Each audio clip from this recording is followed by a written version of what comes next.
السلام علیکم ورحمۃ اللہ وبرکاتہ۔ کل کے پارے میں سے کون سی باتیں آپ کو یاد نہیں؟ اللہ تعالیٰ لوگوں پہ ظلم نہیں کرتا۔ جب اللہ مشکل بھیجتا ہے تو انسان میں صلاحیت ہوتی ہے کہ اس کو برداشت کر سکے، لیکن جب انسان اللہ کی قضا پہ راضی نہیں ہوتا اور جزا فضا کرتا ہے، غیبت کرتا ہے، شکایتیں کرتا ہے، اپنی حالت کو میزریبل جب بناتا ہے تو وہ خود اپنے اوپر ظلم کر رہا ہوتا ہے۔ قرآن اور سنت سے دوری انسان کی دل کی سختی کا باعث ہے۔ ایمان اطاعت کرنے سے بڑھتا ہے اور گناہ کرنے سے گھٹتا ہے۔ گڈ۔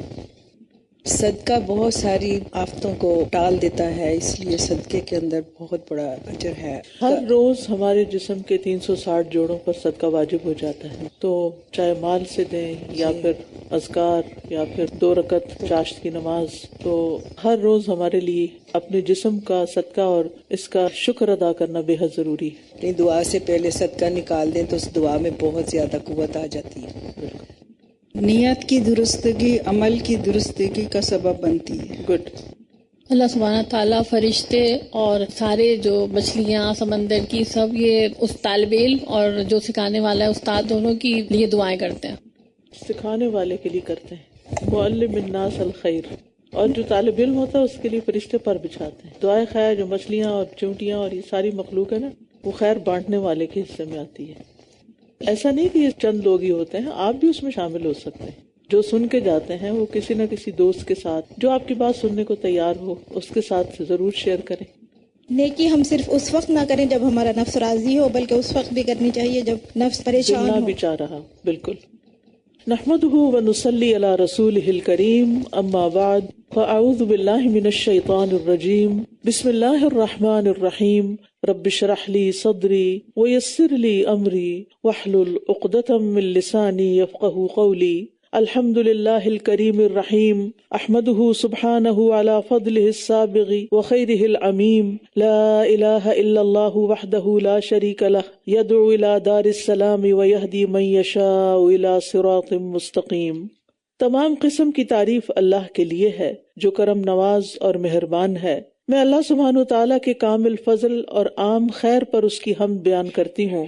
اللہ کے سوا کوئی معبود برحق نہیں، وہ اکیلا ہے اور اس کا کوئی شریک نہیں۔ وہ سلامتی کے گھر کی طرف بلاتا ہے اور جس کو چاہتا ہے سیدھے رستے کی ہدایت دیتا ہے۔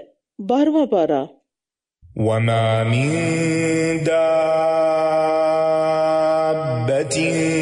في الأرض إلا على الله رزقها ويعلم مستقرها ومستودعها كل في كتاب مبين۔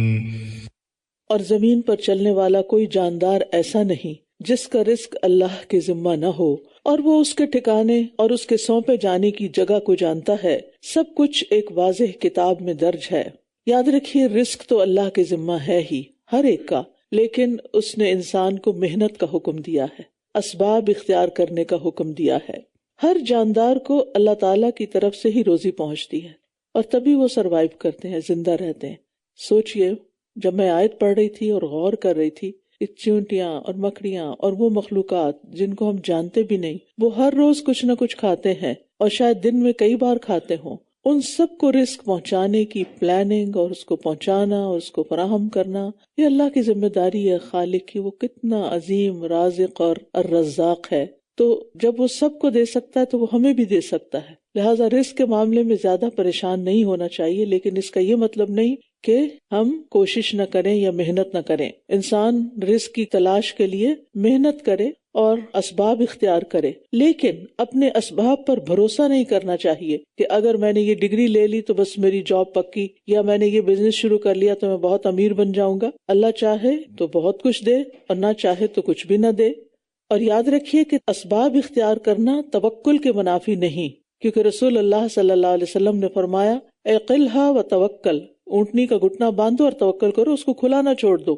وَهُوَ الَّذِي خَلَقَ السَّمَاوَاتِ وَالْأَرْضَ فِي سِتَّةِ أَيَّامٍ، اور وہی ہے جس نے آسمانوں اور زمین کو 6 دنوں میں پیدا کیا، اور اس کا عرش پانی پر تھا، تاکہ وہ تمہیں آزمائے کہ تم میں سے کون عمل میں زیادہ اچھا ہے۔ اور اگر آپ کہیں کہ تم لوگ موت کے بعد اٹھائے جانے والے ہو، تو وہ لوگ جنہوں نے کفر کیا ضرور کہیں گے یہ تو کھلم کھلا جادو ہے۔ یہاں ہمیں یہ بتایا جا رہا ہے کہ اللہ سبحانہ وتعالیٰ ہمارا اس بات پہ امتحان لے رہا ہے کہ ہم میں سے اچھے عمل کون کرتا ہے. یعنی زمین و آسمان کو اس نے بنایا، زمین کی تمام چیزیں ہمارے لیے پیدا کی، ہمارے اکرام اور خدمت میں اتنا کچھ لگا ہوا ہے، تو ہماری زندگی کا پھر کیا مقصد ہے؟ وہ بتایا جا رہا ہے کہ ایکم احسن عملا. اور یہاں یہ نہیں کہا گیا کہ اکثر عملا، کس کے عمل زیادہ ہیں، بلکہ یہ فرمایا جا رہا ہے کہ کس کے عمل اچھے ہیں، خوبصورت ہیں. اور اچھا عمل وہی ہوتا ہے جس کے پیچھے نیت بھی اچھی ہو اور اس کا طریقہ بھی سنت کے مطابق ہو. جب ان دو شرائط میں سے ایک شرط بھی غائب ہو، ختم ہو جائے، تو وہ عمل ضائع ہو جاتا ہے. اور اگر ہم ایک گنی چنی مدت تک ان سے عذاب کو مؤخر کر دیں تو وہ ضرور کہیں گے کہ کس چیز نے اسے روک رکھا ہے. سنو، جس دن وہ عذاب ان پر آ جائے گا تو ان سے پھیرا نہیں جائے گا، اور وہ چیز انہیں گھیر لے گی جس کا وہ مذاق اڑایا کرتے تھے. اور اگر ہم انسان کو اپنی طرف سے رحمت کا مزہ چکھائیں پھر ہم اسے اس سے واپس لے لیں تو یقیناً وہ بہت مایوس ہونے والا، نہایت ناشکرا ہو جاتا ہے. نعمتوں کے چھن جانے پر عمومی طور پر انسان کا رویہ یہی ہوتا ہے کہ اگر کوئی چیز چلی جائے ہاتھ سے، کوئی جاب چلی جائے، کوئی چیز کھو جائے، یا انسان کے جسم میں کوئی تکلیف ہو جائے، کسی کی نگاہ چلی جائے، کوئی اور بیماری اس پر آ جائے، تو تھوڑی تکلیف ہو یا زیادہ، انسان اللہ تعالیٰ کی باقی ساری نعمتوں کو بھول جاتا ہے. سارا فوکس اسی ایک تکلیف پر آ جاتا ہے اور پھر نا امید ہو جاتا ہے اور گزشتہ اور موجودہ کوئی نعمت یاد نہیں رہتی. اسی کو ناشکری کہا گیا ہے. یعنی ناشکری صرف یہ نہیں کہ میں شکر ادا نہیں کرتی، ایسا تو زبان سے کوئی نہیں کہتا کہ میں شکر نہیں کرتی، سبھی کہتے ہیں ہم شکر ادا کرتے ہیں. لیکن شکر کیسے پتا چلے گا کہ تکلیف کے وقت ہمارا رویہ کیا ہوتا ہے، اس وقت ہماری زبان سے کیا نکلتا ہے، ہمارے دل میں کیا خیالات آتے ہیں. تو ہم سب نے اس پہ ورک کرنا ہے، کیونکہ یہ کمزوری کسی نہ کسی درجے میں ہم سب میں پائی جاتی ہے کہ تکلیف آنے پر ساری نعمتوں کو بھول جانا اور اللہ کو پھر کم یاد کرنا. تو مایوس ہونا جو ہے یہ کبیرہ گناہ ہے. مایوس ہونا کبیرہ گناہ ہے.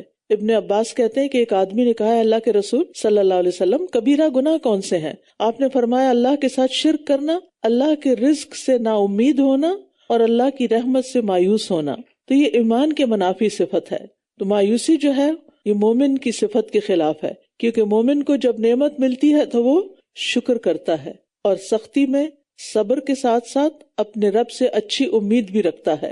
اور اگر ہم اس تکلیف کے بعد جو اسے پہنچی تھی آسائش کا مزہ چکھائیں تو یقیناً وہ ضرور کہے گا کہ سب تکلیفیں مجھ سے دور ہو گئیں. بے شک وہ بہت اترانے والا، بہت فخر کرنے والا بن جاتا ہے. یعنی انسان کا حال یہ ہے کہ جب تکلیف کے بعد آسانی ہو جائے، یعنی جو بیماری آئی تھی وہ چلی جائے، جو درد ہو رہا تھا وہ دور ہو گیا، تو کیا کہے گا؟ سب تکلیفیں مجھ سے دور ہو گئیں، اور پھر اترائے گا اس پر اور کسی کو خاطر میں نہیں لائے گا. یعنی بجائے اس کے کہ شکر ادا کرے اور اللہ کی طرف راغب ہو، اللہ ہی کو بھول جاتا ہے انسان. ہاں، یہ سب لوگ ایسا نہیں کرتے. الا الذین صبروا وعملوا الصالحات اولئک لهم مغفرۃ واجر کبیر. سوائے ان لوگوں کے جنہوں نے صبر کیا اور نیک اعمال کیے، یہی لوگ ہیں جن کے لیے بخشش اور بہت بڑا اجر ہے. یعنی یہ صابر مومن کا حال ہے کہ نہ وہ راحت میں پھولتا ہے اور نہ مصیبت میں رب کی نعمتوں کو بھولتا ہے. تو ہر حال میں ہمیں اللہ کا شکر ادا کرنا چاہیے. نبی صلی اللہ علیہ وسلم جب کوئی اچھی چیز دیکھتے تو فرماتے، الحمدللہ الذی بنعمتہ تتم الصالحات. اور اگر کوئی تکلیف ہوتی تو فرماتے، الحمدللہ علی کل حال.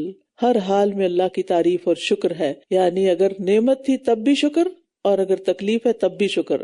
تو آپ کی طرف جو وحی کی جاتی ہے شاید آپ اس کا کچھ حصہ چھوڑنے والے ہیں، اور آپ کا سینہ اس سے تنگ ہوتا ہے کہ یہ کہتے ہیں کہ اس پر کوئی خزانہ کیوں نہ اتارا گیا، یا اس کے ساتھ کوئی فرشتہ کیوں نہ آیا. یقیناً آپ تو صرف خبردار کرنے والے ہیں، اور اللہ ہر چیز پر نگران ہے.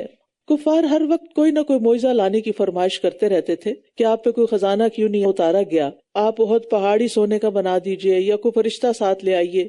طرح طرح کی فرمائشیں ہوتی تھی. تو نبی صلی اللہ علیہ وسلم کو یہاں تسلی دی جا رہی ہے کہ آپ ان کی باتوں سے پریشان اور غمزدہ نہ ہو، بلکہ آپ اپنا جو کام ہے، اپنا جو مشن ہے اس پر فوکسڈ ہوں اور کرتے جائیں جو آپ کر رہے ہیں. ان کی باتوں کو اگنور کر دیں. اور یہی سبق ہم سب کے لیے ہے کہ جب ہم نیکی کو پا لیں اور نیکی کو سمجھ جائیں اور نیکی پر ہمارا ایمان پکا ہو جائے تو بس پھر اس کو کر جائیں، پھر لوگوں کی پرواہ نہ کریں، کیونکہ نیکی تو ہوتی وہ ہے جو اللہ کے لیے کی جائے اور اللہ کے حکم کے مطابق کی جائے. یا یہ کہتے ہیں کہ اس قرآن کو اس نے خود گھڑ لیا ہے؟ کہہ دیجئے پھر تم بھی اس جیسی گھڑی ہوئی 10 صورتیں لے آؤ، اور اگر تم سچے ہو تو اللہ کے سوا جنہیں تم بلا سکتے ہو بلا لو، یعنی دنیا بھر سے مدد لے لو اور یہ کر کے دکھاؤ۔ لیکن اگر تم ایسا نہیں کر سکتے تو پھر مان جاؤ کہ یہ اللہ کی کتاب ہے اور اپنی زندگیوں کو اس کے مطابق بدل لو۔ پھر اگر یہ تمہاری بات کا جواب نہ دیں تو جان لو کہ بے شک یہ قرآن اللہ کے علم سے نازل کیا گیا ہے، اور یہ کہ اس کے سوا کوئی معبود نہیں، تو کیا تم اسلام لانے والے ہو؟ کیا تم فرما بردار بنتے ہو؟ من کان یرید الحیات الدنیا وزینتها نوفی الیہم اعمالہم فیہا وہم فیہا لا یبخسون۔ جو کوئی دنیا کی زندگی اور اس کی زینت چاہتا ہو، دنیا کی رونقیں، دنیا کے عیش و عشرت، ہم انہیں اس دنیا میں ان کے اعمال کا پورا پورا بدلہ دے دیں گے، یعنی دنیا میں ان کی مرضی پوری کر دیں گے اور اس دنیا میں ان سے کمی نہ کی جائے گی۔ بات یہ ہے کہ کفار اور مشرکین جو تھے وہ بھی نیکی کے کئی کام کیا کرتے تھے، ان میں سے کئی بڑے سخی تھے، حاجیوں کو گرم کھانا کھلاتے، پانی پلاتے، ان کی خدمت کرتے اور چیریٹی کے بہت سے کام کرتے تھے، لیکن ان کا مقصد کیا ہوتا تھا کہ اس کے عوض ہمیں دنیا میں ہی بدلہ ملے اور ہماری شہرت ہو اور ہمارا نام بلند ہو۔ تو اس پر اللہ تعالیٰ نے بتا دیا کہ جو ایسا چاہے گا پھر دنیا میں اس کو اس کے کیے کا بدلہ مل جائے گا، آخرت میں اس کے لیے کچھ نہیں۔ ہاں یہ ہے کہ آخرت میں ان نیکیوں کے سبب ان کے عذاب میں شاید کچھ تخفیف ہو جائے، یعنی جو زیادہ بڑے مجرم زیادہ بڑے عذاب میں ہوں گے اور جو ان میں سے کم درجے کے ہیں ان کا عذاب کم ہوگا۔ لیکن یہ بات پکی ہے کہ ایمان کے بغیر آخرت میں کوئی نیکی کام نہ آئے گی، کوئی فائدہ نہ دے گی۔ کوئی شخص اخلاق کا کتنا بھی اچھا ہو، کتنے بھی بڑے بڑے نیکی کے کام کرے، کتنا بھی مال و دولت خرچ کر ڈالے، لیکن اگر اس کا ایمان درست نہیں تو اس کے لیے اس کے بدلے میں آخرت میں کچھ نہیں۔ ہاں دنیا میں اس کو کچھ نہ کچھ فائدہ ہو جائے گا، لیکن دنیا کا بڑے سے بڑا فائدہ بھی چھوٹا ہے، قلیل ہے۔ اور ہم سب مسلمانوں کو بھی یاد رکھنا چاہیے کہ دنیا کی شہرت کے لیے کی جانے والی نیکی آخرت میں کوئی حصہ نہ پائے گی، اور اخلاص نیت نہ ہو تو عبادت کا کوئی اجر ہی نہیں۔ اولئک الذین لیس لہم فی الآخرۃ الا النار، یہی وہ لوگ ہیں جن کے لیے آخرت میں آگ کے سوا کچھ نہیں، اور جو کچھ انہوں نے اس دنیا میں بنایا تھا وہ سب ضائع ہو گیا، بڑی سے بڑی ترقی، بڑے سے بڑی ایجادات سب ختم، اور جو کچھ یہ کر رہے ہیں برباد ہونے والا ہے۔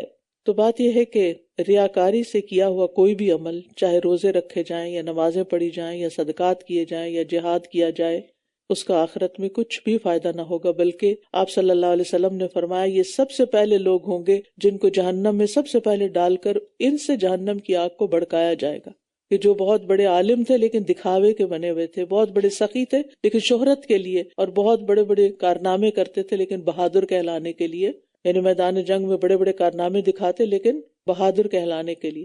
تو بات یہ ہے کہ انسان چھوٹا عمل کرے یا بڑا کرے، بس اللہ کی رضا کے لیے کرے۔ ابو ہریرہ نے جب یہ روایت بیان کی تو بہت زار و قطار روئے، کیونکہ غلط نیت کی وجہ سے انسان کا سارا عمل برباد ہو جائے گا۔ اللہ تعالی ہم سب کو محفوظ رکھے۔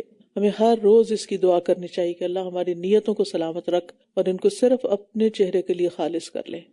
کیا بھلا وہ شخص جو اپنے رب کی طرف سے ایک روشن دلیل پر ہو اور اس کی طرف سے یعنی اللہ کی طرف سے ایک گواہ بھی اس کے پیچھے آیا ہو، اور اس سے پہلے موسیٰ کی کتاب بھی رہنما اور رحمت تھی، یہی لوگ اس قرآن پر ایمان لاتے ہیں، اور تمام گروہوں میں سے جو کوئی اس کا انکار کرے گا تو آگ ہی اس کے وعدے کی جگہ ہوگی، بس آپ اس کی طرف سے کسی شک میں نہ رہیے، بے شک یہ قرآن آپ کے رب کی طرف سے سراسر حق ہے، لیکن اکثر لوگ ایمان نہیں لاتے۔ یہاں کافر اور مومن کا فرق بتایا گیا ہے۔ ایک وہ شخص ہے جو منکر ہے، کافر ہے، اس کے مقابلے میں ایک دوسرا شخص ہے جو اللہ کی طرف سے دلیل پر قائم ہے اور اس پر ایک گواہ یعنی قرآن یا پیغمبر بھی، اسی طرح اس سے قبل نازل ہونے والی کتاب تورات بھی اس کی گواہی دیتی ہے اور وہ ایمان لے آتا ہے، اور دوسرا شخص جو ایمان نہیں لاتا۔ کیا یہ دونوں برابر ہو سکتے ہیں؟ ایک کے پاس بھرپور دلائل ہیں حق پر ہونے کے اور دوسرا ان سے بالکل خالی ہے۔ وَمَنْ أَظْلَمُ مِمَّنِ افْتَرَىٰ عَلَى اللَّهِ كَذِبًا، اور اس سے بڑا ظالم کون ہوگا جو اللہ پر جھوٹ گھڑے۔ یہی لوگ اپنے رب کے روبرو پیش کیے جائیں گے اور گواہ کہہ اٹھیں گے کہ یہی وہ لوگ ہیں جنہوں نے اپنے رب پر جھوٹ بولا۔ سنو، ان ظالموں پر اللہ کی لعنت ہے جو اللہ کے راستے سے روکتے ہیں اور اس میں ٹیڑھا پن تلاش کرتے ہیں، اور وہ آخرت کے بھی انکاری ہیں۔ یعنی کچھ لوگ ایسے ہیں کہ جو باقاعدہ لوگوں کو اللہ کے دین سے روکتے ہیں، فلاں جگہ نہ جانا، درس نہ سننا، فلاں کو نہ سننا، حالانکہ خود سنا ہی نہیں ہوتا، خود پتہ ہی نہیں ہوتا کہ کیا کہا جا رہا ہے، اور دور دور سے بہکانا شروع کر دیتے ہیں شیطان کے بہکاوے میں آ کر، اور بعضوں کا جیلسی کی وجہ سے یا کچھ اور مقاصد کی وجہ سے. تو ایسے لوگ دراصل آخرت پر ایمان نہیں رکھتے، کیونکہ جو آخرت پر ایمان رکھتا ہے وہ جانتا ہے کہ میں جو بھی کر رہا ہوں مجھے اس کا جواب دینا ہوگا، اس کا حساب ہوگا، اس کا بدلہ دینا ہوگا. اور بعض لوگ خود بھی اللہ کی نافرمانیاں کرتے ہیں اور دوسروں کو بھی اس پر اکساتے ہیں اور اطاعت کے کاموں سے روک دیتے ہیں. یہ لوگ اللہ کو زمین میں عاجز کرنے والے نہ تھے، اور ان کے لیے اللہ کے سوا کوئی مددگار بھی نہیں. ان کے لیے عذاب دگنا کیا جائے گا. نہ یہ سننے کی طاقت رکھتے تھے اور نہ ہی یہ دیکھتے تھے. یہی وہ لوگ ہیں جنہوں نے اپنی جانوں کو خسارے میں ڈالا اور گم ہو گئے ان سے وہ جھوٹ جو یہ گھڑا کرتے تھے. کوئی شک نہیں کہ یقیناً یہی آخرت میں سب سے زیادہ خسارہ پانے والے ہیں. ان الذین آمنوا وعملوا الصالحات، بے شک جو لوگ ایمان لائے اور انہوں نے نیک عمل کیے اور اپنے رب کی طرف عاجزی کی، یہی لوگ جنت کے ساتھی ہیں، وہ اس میں ہمیشہ رہنے والے ہیں. اخبتوا الی ربہم، اخبات کا مطلب ہوتا ہے جھکنا، عاجزی کرنا، مطمئن ہونا. کفار اور مشرکین کے بعد ایمان والوں کا تذکرہ ہے کہ جو ایمان لا کر نیک عمل بھی کریں اور اپنے رب کے سامنے جھک جائیں، یعنی اس کے فیصلوں پر راضی ہو جائیں، تقدیر کے فیصلوں پر پریشان نہ ہوں. تو ایسے ہی لوگ جنت کے مالک ہوں گے. مومن کی صفت حدیث میں آئی ہے کہ وہ فرما بردار ہوتا ہے. فرمایا المؤمن کالجمل الانف، مومن فرما بردار اونٹ کی طرح ہوتا ہے، اسے جہاں بھی لے جایا جائے وہ چل پڑتا ہے. یعنی اس کے اندر انا نہیں ہوتی، اکڑ نہیں ہوتی. اس کو جب حق بات پتہ چلتی ہے تو وہ خوشی کے ساتھ اس کو قبول کر لیتا ہے اور اپنی پرانی عادت کو چھوڑ کر نئی عادت اختیار کر لیتا ہے. یعنی اس کے اندر اڈیپٹیبلٹی ہوتی ہے، اور یہ ایک بہت بڑی کوالٹی ہے کہ انسان بدلتے ہوئے حالات کے مطابق، بدلتے ہوئے موسم کے مطابق چینج کو ایکسیپٹ کرے اور نئے ماحول کو اڈیپٹ کرے. جو بچیاں شادی کے بعد سسرال میں جا کر اس ماحول کو اڈیپٹ کر لیتی ہیں ان کے لیے زندگی آسان ہو جاتی. اور جو ہر وقت یہ یاد کرتی رہتی ہیں ہمارے والدین یوں کرتے تھے، ہمارے باپ ایسے تھے، ہمارے سسر ایسے ہیں، ہماری ساس ایسی ہیں، ہماری والدہ ایسی ہیں، ہمارے گھر میں یہ پکتا تھا، یہاں یہ پکتا ہے، وغیرہ وغیرہ، تو پھر وہ جو پیچھے چھوڑ دیا وہ پیچھے رہ چکا ہے، وہ ساتھ نہیں آیا. وہ زندگی کا ایک حصہ تھا، اب زندگی ایک نئے موڑ پر آ گئی ہے. اب آج کے حالات کیا ہیں ان کے مطابق اپنے آپ کو ڈھالنا ہے. لیکن اس ڈھالنے کا مطلب یہ نہیں کہ اللہ کی نافرمانیاں شروع کر دیں. بعض لوگ کسی اسلامی ملک میں رہتے ہیں تو وہاں پر خوب پردہ کرتے ہیں اور بہت نمازی ہوتے ہیں، اور جو ہی ان کو یورپ جانے کا موقع ملتا ہے تو بالکل وہ اپنا حال حلیہ بدل لیتے ہیں اور اپنی جو بیسک عبادات یعنی فرائض کے درجے کی عبادات ہیں اس کو بھی چھوڑ دیتے ہیں. اڈیپٹیبلٹی سے مراد یہ نہیں، اڈیپٹیبلٹی سے مراد یہ ہے کہ انسان اپنے دنیاوی کام و کاج میں جیسا ماحول ہو اس کے مطابق اپنے آپ کو بدلے، نہ کہ ہر وقت کمپلینٹ کرے. کچھ لوگ ہر وقت ویدر کی کمپلینٹ کرتے رہتے ہیں. جب آپ ان سے بات کرو وہ ہر وقت موسم پہ تبصرہ کر رہے ہوتے ہیں. بھئی آپ سے کون پوچھ رہا ہے کیا آپ نے محکمہ موسمیات میں کوئی جاب کی ہوئی ہے؟ یعنی آپ ان کے امپلائی ہیں یا ان کی طرف سے کوئی وکیل ہیں کہ آپ لوگوں کو بتاتے رہیں کہ موسم کیسا ہے، اچھا ہے یا برا ہے اور آئندہ کیا ہو رہا ہے؟ جس کو دیکھنا ہوگا وہ اپنے فون سے دیکھ لے گا. آپ کو ہر وقت یہ اطلاع دینے کی ضرورت نہیں ہے، لیکن ان کے پاس کوئی اور بات کرنے کو نہیں ہوتی تو پھر یہی کرتے ہیں. مطلب یہ ہے کہ اگر موسم ٹھنڈا ہو رہا ہے تو آپ جرسی پہن لیں، اور اگر گرمی ہو گئی ہے تو کھڑکی کھول لیں. بات ختم. ان باتوں پہ وقت ضائع کرنے کی کیا ضرورت ہے؟ انسان کیوں نہ کوئی علم کی بات کرے، کوئی تعمیری بات کرے، ویلیو ایڈ کرے کسی کی زندگی میں. یعنی یہ ہمیں سوچ لینا چاہیے کہ جب ہم باتیں کرتے ہیں تو ہم دوسرے کو کیا فائدہ پہنچا رہے ہیں، دوسرے تک کیا خیر لے کے جا رہے ہیں. اگر اور کچھ نہیں تو اس کا دل ہی خوش کر دیں، لیکن فضول باتوں سے اجتناب کریں اور گھسی پٹی باتوں سے. مثل الفریقین کالاعمی والاصم والبصیر والسمیع هل یستویان مثلا افلا تذکرون. ان دونوں گروہوں کی مثال ایسی ہے جیسے ایک اندھا و بہرا ہو اور دوسرا دیکھنے اور سننے والا ہو. کیا یہ دونوں مثال میں برابر ہو سکتے ہیں؟ کیا پھر بھی تم نصیحت حاصل نہیں کرتے؟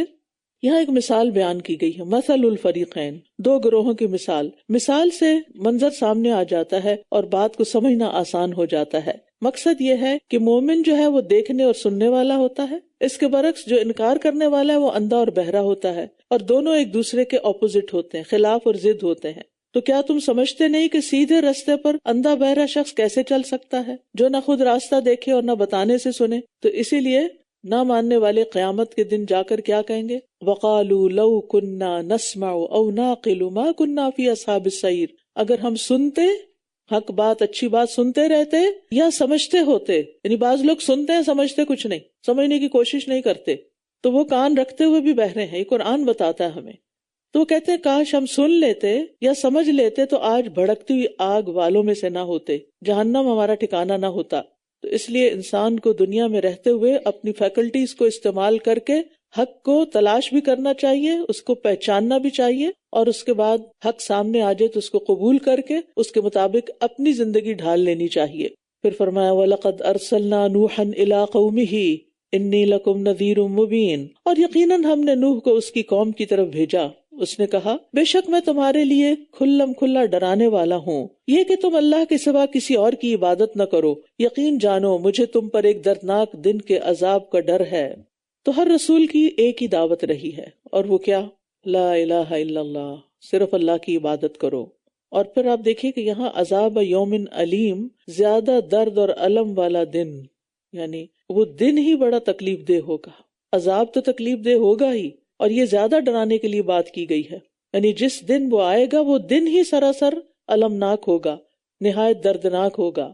تو اس کی قوم میں سے جن سرداروں نے کفر کیا تھا کہنے لگے کہ ہم تو تمہیں اپنے ہی جیسا ایک انسان دیکھتے ہیں، اور ہم تمہیں دیکھتے ہیں کہ تمہاری پیروی صرف وہ لوگ کر رہے ہیں جو بظاہر دیکھنے میں ہم سے کمتر ہیں۔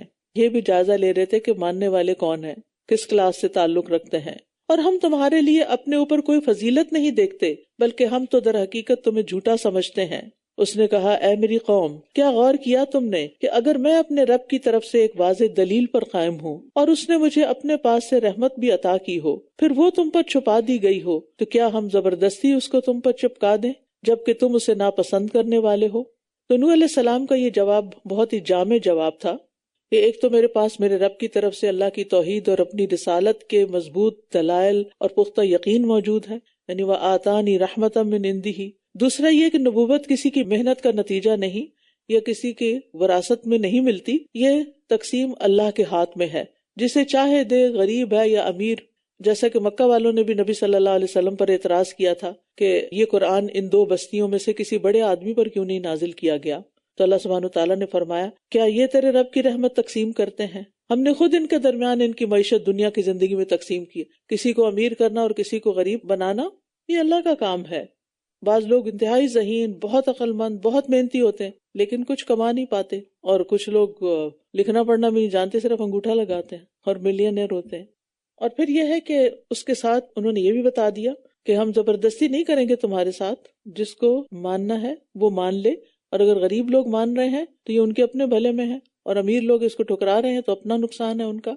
وَيَا قَوْمِ لَا أَسْأَلُكُمْ عَلَيْهِ مَالًا، اور اے میری قوم میں اس کام پر تم سے کسی مال کا سوال نہیں کرتا، یعنی تمہیں جو ہدایت دینے کا کام کر رہا ہوں، اللہ کا پیغام پہنچا رہا ہوں تم تک، تو میں تم سے کسی مال کا سوال نہیں کرتا، میرا اجر تو اللہ کے ذمہ ہے، اور میں ان لوگوں کو جو ایمان لائے ہیں دور کرنے والا نہیں ہوں۔ یعنی آپ اگر شرط لگائیں کہ آپ تب مسلمان ہوں گے جب یہ غریب لوگ آپ کی مجلس سے اٹھ جائیں، تو میں ایسا کرنے والا نہیں ہوں، بے شک وہ اپنے رب سے ملاقات کرنے والے ہیں، جبکہ میں دیکھتا ہوں کہ تم ایسے لوگ ہو جو جہالت برت رہے، تمہارا مطالبہ غلط ہے۔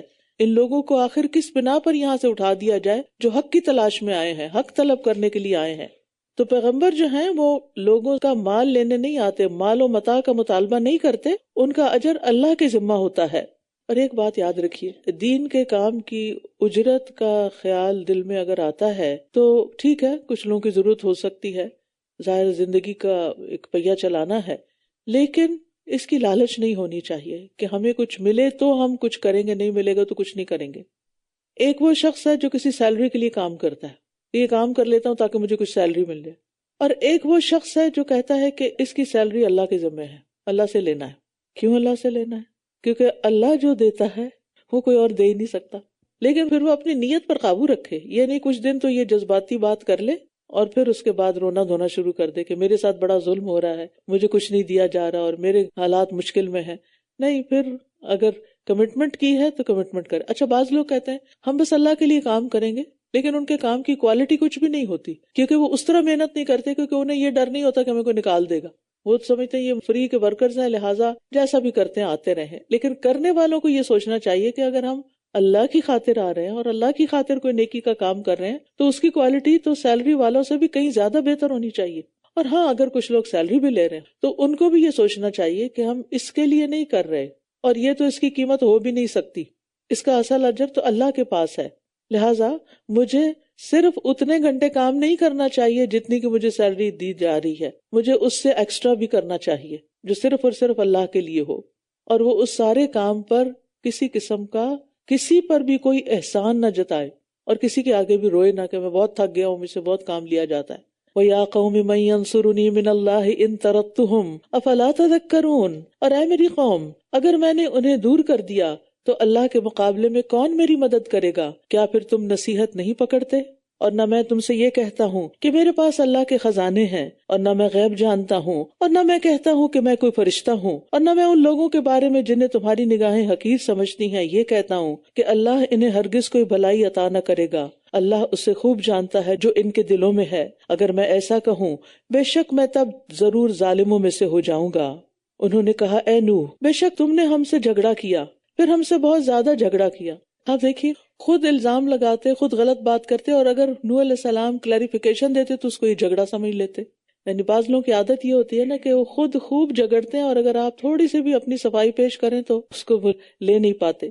بس لے آؤ ہمارے پاس وہ عذاب جس کا تم ہم سے وعدہ کرتے ہو اگر تم سچوں میں سے ہو۔ اس نے کہا بے شک اللہ ہی اسے تم پر لائے گا اگر وہ چاہے گا، اور تم ہرگز اللہ کو عاجز کرنے والے نہیں ہو۔ یعنی یہ میرا کام تو ہے نہیں، یہ تو اللہ کا کام ہے۔ اللہ جب تک چاہے تمہیں مہلت دے، جب چاہے تمہیں پکڑ لے۔ یہ میرا ذاتی کام نہیں کہ تم مجھے کوئی نقصان دے رہے تو میں فوراً ہی تمہیں پکڑ لوں۔ اصل میں انہیں یہی بات تو سمجھ نہیں آ رہی تھی نا آپ کے مخالفین کو کہ نوح علیہ السلام یہ سب کچھ اپنی طرف سے نہیں کر رہے، یہ اللہ کے پیغمبر ہیں، اللہ کی طرف سے پیغام لے کر آئے ہیں۔ اس نے کہا بے شک اللہ ہی اسے تم پر لائے گا اگر وہ چاہے گا، وہ جیسے چاہے کرے، اور تم ہرگز اللہ کو عاجز کرنے والے نہیں ہو۔ اور اگر میں تمہاری خیر خواہی کرنا بھی چاہوں تو میری خیر خواہی تمہیں کچھ فائدہ نہ دے گی اگر اللہ تمہیں بھٹکانے کا ارادہ رکھتا ہو۔ وہی تمہارا رب ہے اور اسی کی طرف تم لوٹائے جاؤ گے۔ یا یہ کہتے ہیں کہ اس نے اسے خود گھڑ لیا ہے، کہہ دیجیے اگر میں نے اسے خود گھڑ لیا ہے تو میرے جرم کا ذمہ مجھ ہی پر ہے، اور میں اس جرم سے بری ہوں جو تم کر رہے ہو۔ اور نوح کی طرف وحی کی گئی کہ بے شک اب تمہاری قوم میں کوئی اور ایمان نہ لائے گا مگر جو ایمان لا چکا، تو جو یہ کرتے رہے ہیں اس پر غم نہ کرو، اس پر غم نہ کرو، کیونکہ پیغمبر کا دل بڑا نرم ہوتا ہے، وہ انکار کرنے والوں کے برے انجام کو سوچ کر بھی غمگین ہوتا ہے۔ خود نبی صلی اللہ علیہ وسلم کا بھی ایسا ہی حال ہوتا تھا، تو آپ کو اس سے روکا گیا کہ آپ ان پہ غم نہ کریں، اپنی جان مت گلائیں۔ اور اس چیز کو آپ نے بھی محسوس کیا ہوگا کہ جب آپ اپنے بچوں کو کوئی ایسی بات بتاتے ہیں جو آپ سمجھتے ہیں کہ انہیں کر لینی چاہیے، لیکن اگر وہ نہیں کرتے تو پھر آپ کے دل کا حال کیا ہوتا ہے کہ ان کا کیا بنے گا۔ اگر ان کے ایمان میں کوئی ڈاؤٹس ہیں تو سخت پریشانی ہوتی ہے کہ ان کا کیا بنے گا، اور اگر ان کی نمازوں میں کوئی کمی بیشی ہے تو پریشانی ہوتی ہے، اور اگر وہ جماعت سے نہیں نماز پڑھتے تو پریشانی ہوتی ہے، اور اگر وہ وقت پر اپنا کوئی کام نہیں کرتے تو یعنی ایک ماں کا دل جو ہوتا ہے وہ کتنا شفیق اور مہربان ہوتا ہے کہ بچے کی چھوٹی سی دنیا کی تکلیف پر بھی تڑپ اٹھتا ہے۔ تو جس ماں کو یہ پتا ہو کہ آخرت کی تکلیف بہت بڑی ہے تو اس کے دل کا پھر کیا حال ہوگا۔ اور پیغمبر جو ہوتے ہیں وہ تو ماؤں سے بھی بڑھ کر شفیق ہوتے ہیں، اپنی قوم کے لیے خیر خواہ ہوتے ہیں ان کے۔ اب اللہ تعالیٰ نے بتا دیا کہ بس اب اور کوئی ایمان لانے والے نہیں، لہٰذا اب ان کی دنیا سے صفائی کا کام شروع۔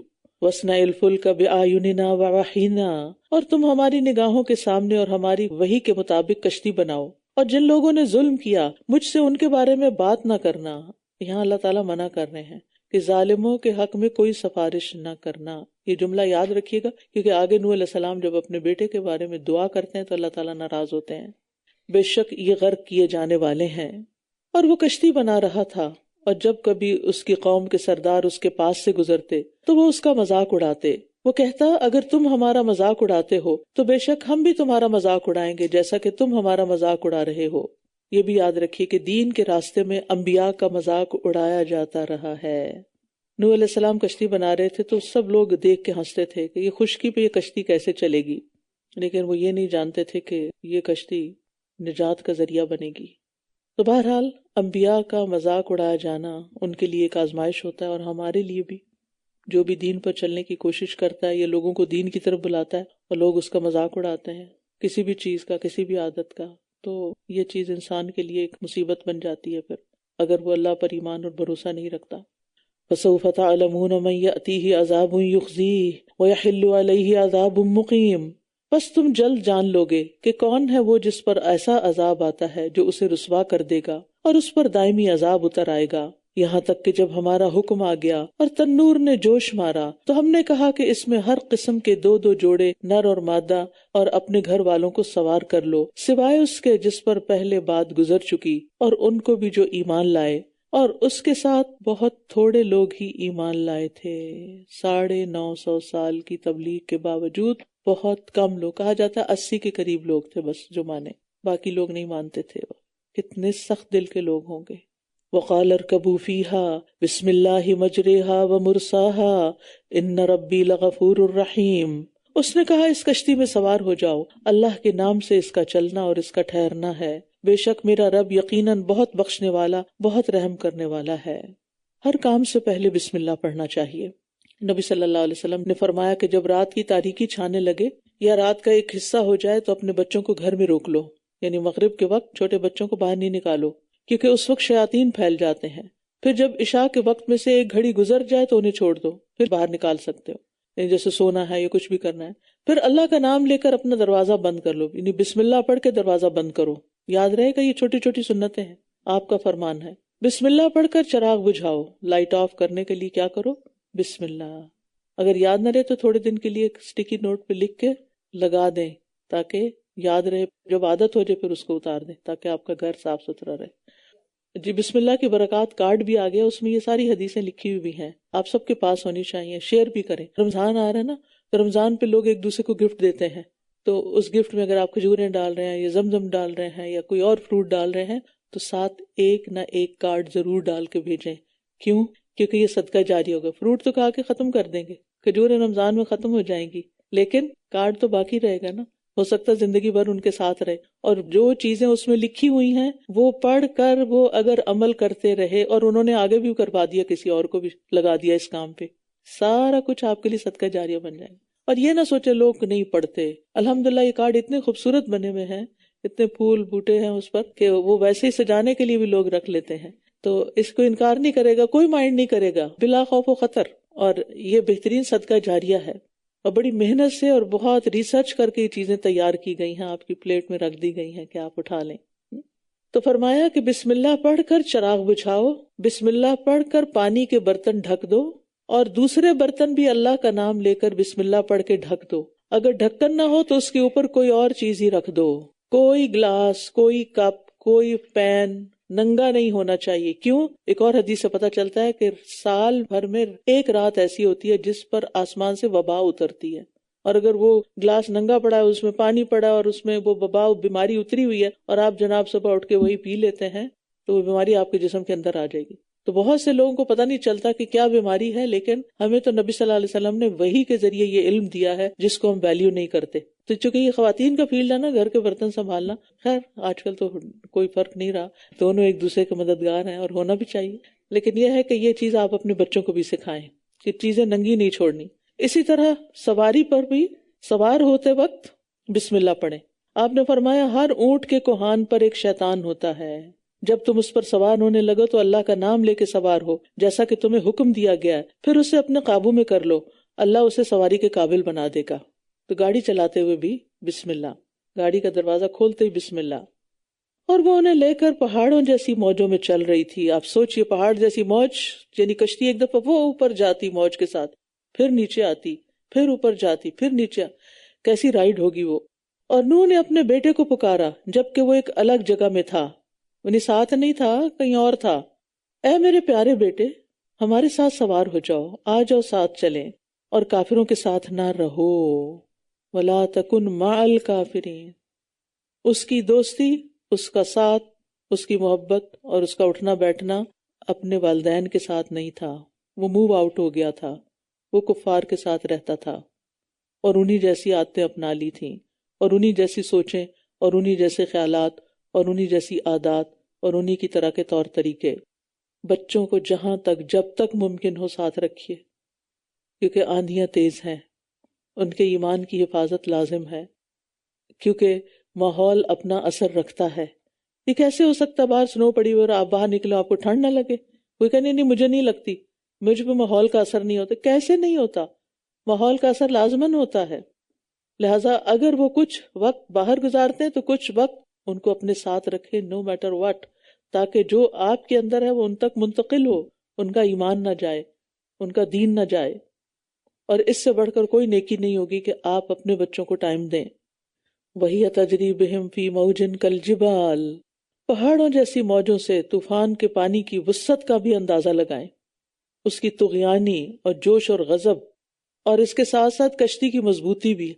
کیسی کشتی بنائی نوح علیہ السلام نے کہ اتنے شدید ہچکولوں میں بھی وہ مضبوط تھی، وہ آرام سے چل رہی تھی. وہ بولا ان قریب میں کسی پہاڑ کی طرف پناہ لے لوں گا جو مجھے پانی سے بچا لے گا. کہا آج کے دن اللہ کے حکم سے بچانے والا کوئی نہیں مگر جس پر وہ رحم فرمائے. اس دوران ان دونوں کے درمیان ایک موج حائل ہو گئی. اللہ اکبر. تو وہ غرق ہونے والوں میں سے ہو گیا. یاد رکھیے دنیاوی اسباب خواہ کتنے ہی بڑے کیوں نہ ہوں، جب اللہ کسی کو سزا دینے کا ارادہ کر لیتا ہے تو کوئی سبب کام نہیں آتا، کوئی پہاڑ کام نہیں آتا.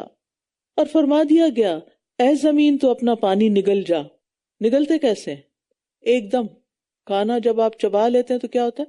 پھر ایک دم نگل جاتے. تو ایسا لگتا ہے کہ جیسے زمین یکا یک پانی نگل گئی، ڈرائی ہو گئی. اور اے آسمان تو تھم جا، بارش بند، کیونکہ کام ہو گیا. اور پانی خشک کر دیا گیا، یعنی زمین پہ جو پانی تھا وہ سب ڈرائی ہو گیا، ورنہ وہ کیسے رہتے. اور معاملے کا فیصلہ کر دیا گیا، اس قوم کو ختم کر دیا گیا، وائپ آؤٹ کر دیا گیا. اور کشتی جودی، یعنی ایک پہاڑ کا نام جودی پہاڑ پر جا ٹھہری. یعنی اتنی اونچی اونچی موجیں تھی کہ وہ پہاڑ تک گئی اور وہیں پر رک گئی. جس وقت حکم ہوا کہ پانی اتر جائے تو وہ واپس نہیں نیچے اتری، وہیں رک گئی، کیونکہ اللہ نے اس کو نشانی بنانا تھا. اور فرما دیا گیا رحمت سے دوری ہو ظلم کرنے والوں کے لیے، ظالموں پر لعنت ہو. یہ جودی پہاڑ جو ہے نا عراق اور ترکی کے درمیانی علاقے میں، جسے کردستان کہتے ہیں، موصل کی طرف. تورات میں نوح علیہ السلام کی کشتی کے ٹھہرنے کی جگہ کو ارارات بتایا گیا، جو ارمینیا کے پہاڑی سلسلے کا نام ہے اور آج بھی اسی سے مشہور ہے. اور چند سال پہلے کچھ سیاحوں نے اس پہاڑ پر ایک بڑی کشتی کے ٹوٹے ہوئے تختے بھی دریافت کیے. اس کی تصویریں بھی آپ نے دیکھی ہوں گی، لیکن یقین سے کیسے کہیں کہ یہ واقعی وہی کشتی ہے. بہرحال اللہ بہتر جانتا ہے، اگر وہی ہے تو اللہ نے اس کو نشانی بنا دیا. نوح علیہ السلام کی قوم جو تھی یہ دجلہ اور فرات کی وادی میں آباد تھی، جو بعد میں عراق کے نام سے مشہور ہوئی ہے. وَنَادَى نُوحٌ رَبَّهُ، اور نوح علیہ السلام نے اپنے رب کو پکار کر کہا اے میرے رب، بے شک میرا بیٹا میرے گھر والوں میں سے ہے، اور یقیناً تیرا وعدہ سچا ہے، اور تو سب حاکموں سے بہتر حاکم ہے. فرمایا اے نوح، بے شک وہ تمہارے گھر والوں میں سے نہیں ہے. اللہ اکبر. بے شک وہ ایسا عمل ہے جو غیر صالح ہے، پس تم مجھ سے وہ سوال نہ کرو جس کا تمہیں کچھ علم نہیں. میں تمہیں نصیحت کرتا ہوں کہ تم جاہلوں میں شامل نہ ہو. حضرت نوح علیہ السلام نے قرابت نسبی یعنی اپنے حسب نسب کے رشتے کا لحاظ کرتے ہوئے اسے اپنا بیٹا کہا تھا، لیکن اللہ سبحانہ وتعالیٰ نے کہا کہ نہیں، وہ بیٹا ہی نہیں تمہارا، کیونکہ اللہ تعالیٰ کے نزدیک جو رشتہ ایمان کی بنیاد پر ہو وہ قرابت سے بھی زیادہ قریب ہوتا ہے. اس لیے نفی کر دی گئی کہ وہ تیرے گھرانے میں سے نہیں. یعنی نبی کا اصل گھرانہ تو وہی ہے جو اس پر ایمان لائے، چاہے وہ کوئی بھی ہو، کسی بھی رنگ نسل سے ہو. اور اگر کوئی ایمان نہیں لاتا، چاہے وہ نبی کا باپ ہو جیسے ابراہیم علیہ السلام کے والد، یا بیٹا ہو جیسے نوح علیہ السلام کے بیٹے، یا بیوی ہو جیسے لوط علیہ السلام کی بیوی، وہ نبی کے گھرانے کا فرد نہیں کہلاتا، اس سے رشتہ ختم. یاد رکھنے کی بات یہ ہے کہ ایمان اور عمل صالح کے علاوہ کوئی رشتہ داری کام نہیں آئے گی کہ میں فلاں عالم کا بیٹا ہوں، اسکالر کا بیٹا ہوں، یا فلاں مبلغ کا بیٹا ہوں، یا فلاں سید گھرانے سے ہوں، یا نبی صلی اللہ علیہ وسلم کی آل میں سے ہوں. کچھ کام نہیں آئے گا جب تک کہ ایمان اور عمل نہ ہو. آج کل تو لوگ بزرگوں کو ہی بس اپنی نجات کے لیے کافی سمجھتے ہیں، جو کہ ایک بہت بڑی بھول ہے. قال رب انی اعوذ بک ان اسألک ما لیس لی بہ علم والا تغفر لی وترحمنی اکن من الخاسرین. اس نے کہا اے میرے رب، بے شک میں تیری پناہ لیتا ہوں اس بات سے کہ میں تجھ سے وہ سوال کروں جس کا مجھے کچھ علم نہیں، اور اگر تو نے میری بخشش نہ کی اور مجھ پر رحم نہ کیا تو میں خسارہ پانے والوں میں سے ہو جاؤں گا. نوح علیہ السلام نے فوراً اپنی بات سے رجوع کر لی. فرمایا گیا اے نوح، ہماری طرف سے سلامتی کے ساتھ اتر جاؤ، اور برکتیں ہوں تم پر اور ان جماعتوں پر جو ان میں سے تمہارے ساتھ ہیں، اور کچھ اور جماعتیں ہیں جنہیں ہم عنقریب فائدہ دیں گے، پھر انہیں ہماری طرف سے دردناک عذاب آ پکڑے گا. تو ایمان والوں پر اللہ کی سلامتی اور برکتیں ہیں، اور ان لوگوں پر بھی جو نوح علیہ السلام کے ساتھ تھے، یعنی وہ سارے مومن جو قیامت تک تمہاری اور تمہارے ساتھ والوں کی نسل سے پیدا ہوں گے۔ لیکن ہوا کیا کہ ان میں سے پھر جو اگلی قوم آئی اس کا بھی یہی حال ہوا، کچھ تو ایمان والے تھے اور کچھ ان کی نیک لوگوں کی اولاد میں سے بھٹک گئے۔ تلک من انباء الغیب نوحیہا الیک، یہ غیب کی خبریں ہیں جنہیں ہم آپ کی طرف وحی کر رہے ہیں، اس سے پہلے نہ تو آپ اور نہ آپ کی قوم انہیں جانتی تھی، بس آپ صبر کیجئے، بے شک اچھا انجام متقین کے لیے ہے۔ وَإِلَىٰ عَادٍ أَخَاهُمْ هُودًا، اور عاد کی طرف ہم نے ان کے بھائی ہود کو بھیجا، اس نے کہا ہے میری قوم اللہ کی عبادت کرو، اس کے سوا تمہارا کوئی معبود نہیں، تم تو محض جھوٹ گھڑ رہے ہو۔ اے میری قوم، میں تم سے اس پر کسی اجر کا سوال نہیں کرتا، میرا اجر تو اسی کے ذمہ ہے جس نے مجھے پیدا کیا ہے، پھر بھی تم عقل سے کام نہیں لیتے۔ اور اے میری قوم، اپنے رب سے بخشش طلب کرو، پھر اس کی طرف لوٹ آؤ، وہ تم پر آسمان سے خوب برسنے والی بارش بھیجے گا اور تمہاری قوت پر مزید قوت کا اضافہ کرے گا، اور تم مجرم بن کر منہ نہ پھیرو۔ تو گناہوں سے توبہ بارشوں کے نزول کا سبب ہے۔ اصل بات یہ ہے کہ استغفار اللہ کے عذاب سے حفاظت اور امان ہے۔ نبی صلی اللہ علیہ وسلم نے فرمایا، بندہ جب تک اللہ عز و جل سے استغفار کرتا رہتا ہے اس وقت تک اللہ کے عذاب سے محفوظ رہتا ہے، اس پر عذاب نہیں آتا۔ تو یہ ہم سب کو اپنی ہیبٹ بنا لینی چاہیے کہ دن میں ہو سکے تو 70 سے 100 بار استغفار کریں، اور اگر کسی وجہ سے نہیں کر پائے تو کم از کم 3 دفعہ استغفر اللہ الذی لا الہ الا هو الحی القیوم واتوب الیہ پڑھے، کیونکہ سارے گناہوں کی معافی کا ذریعہ بن جاتا ہے۔ انہوں نے کہا، اے ہود، تو ہمارے پاس کوئی واضح دلیل نہیں لایا۔ سبحان اللہ، سب کچھ بتا کے بھی کہ نہیں ہمیں نہیں سمجھ آ رہی، اور نہ ہی ہم تیری بات کی وجہ سے اپنے معبودوں کو چھوڑنے والے ہیں۔ اصل مشکل تو یہاں تھی نا، اور نہ ہی ہم تیری بات ماننے والے ہیں۔ کتنے بلنٹ لوگ تھے، ہم نے کچھ نہیں کرنا، تم جو مرضی سمجھا دو۔ اللہ کے پیغمبر کے ساتھ یہ کر رہے ہیں۔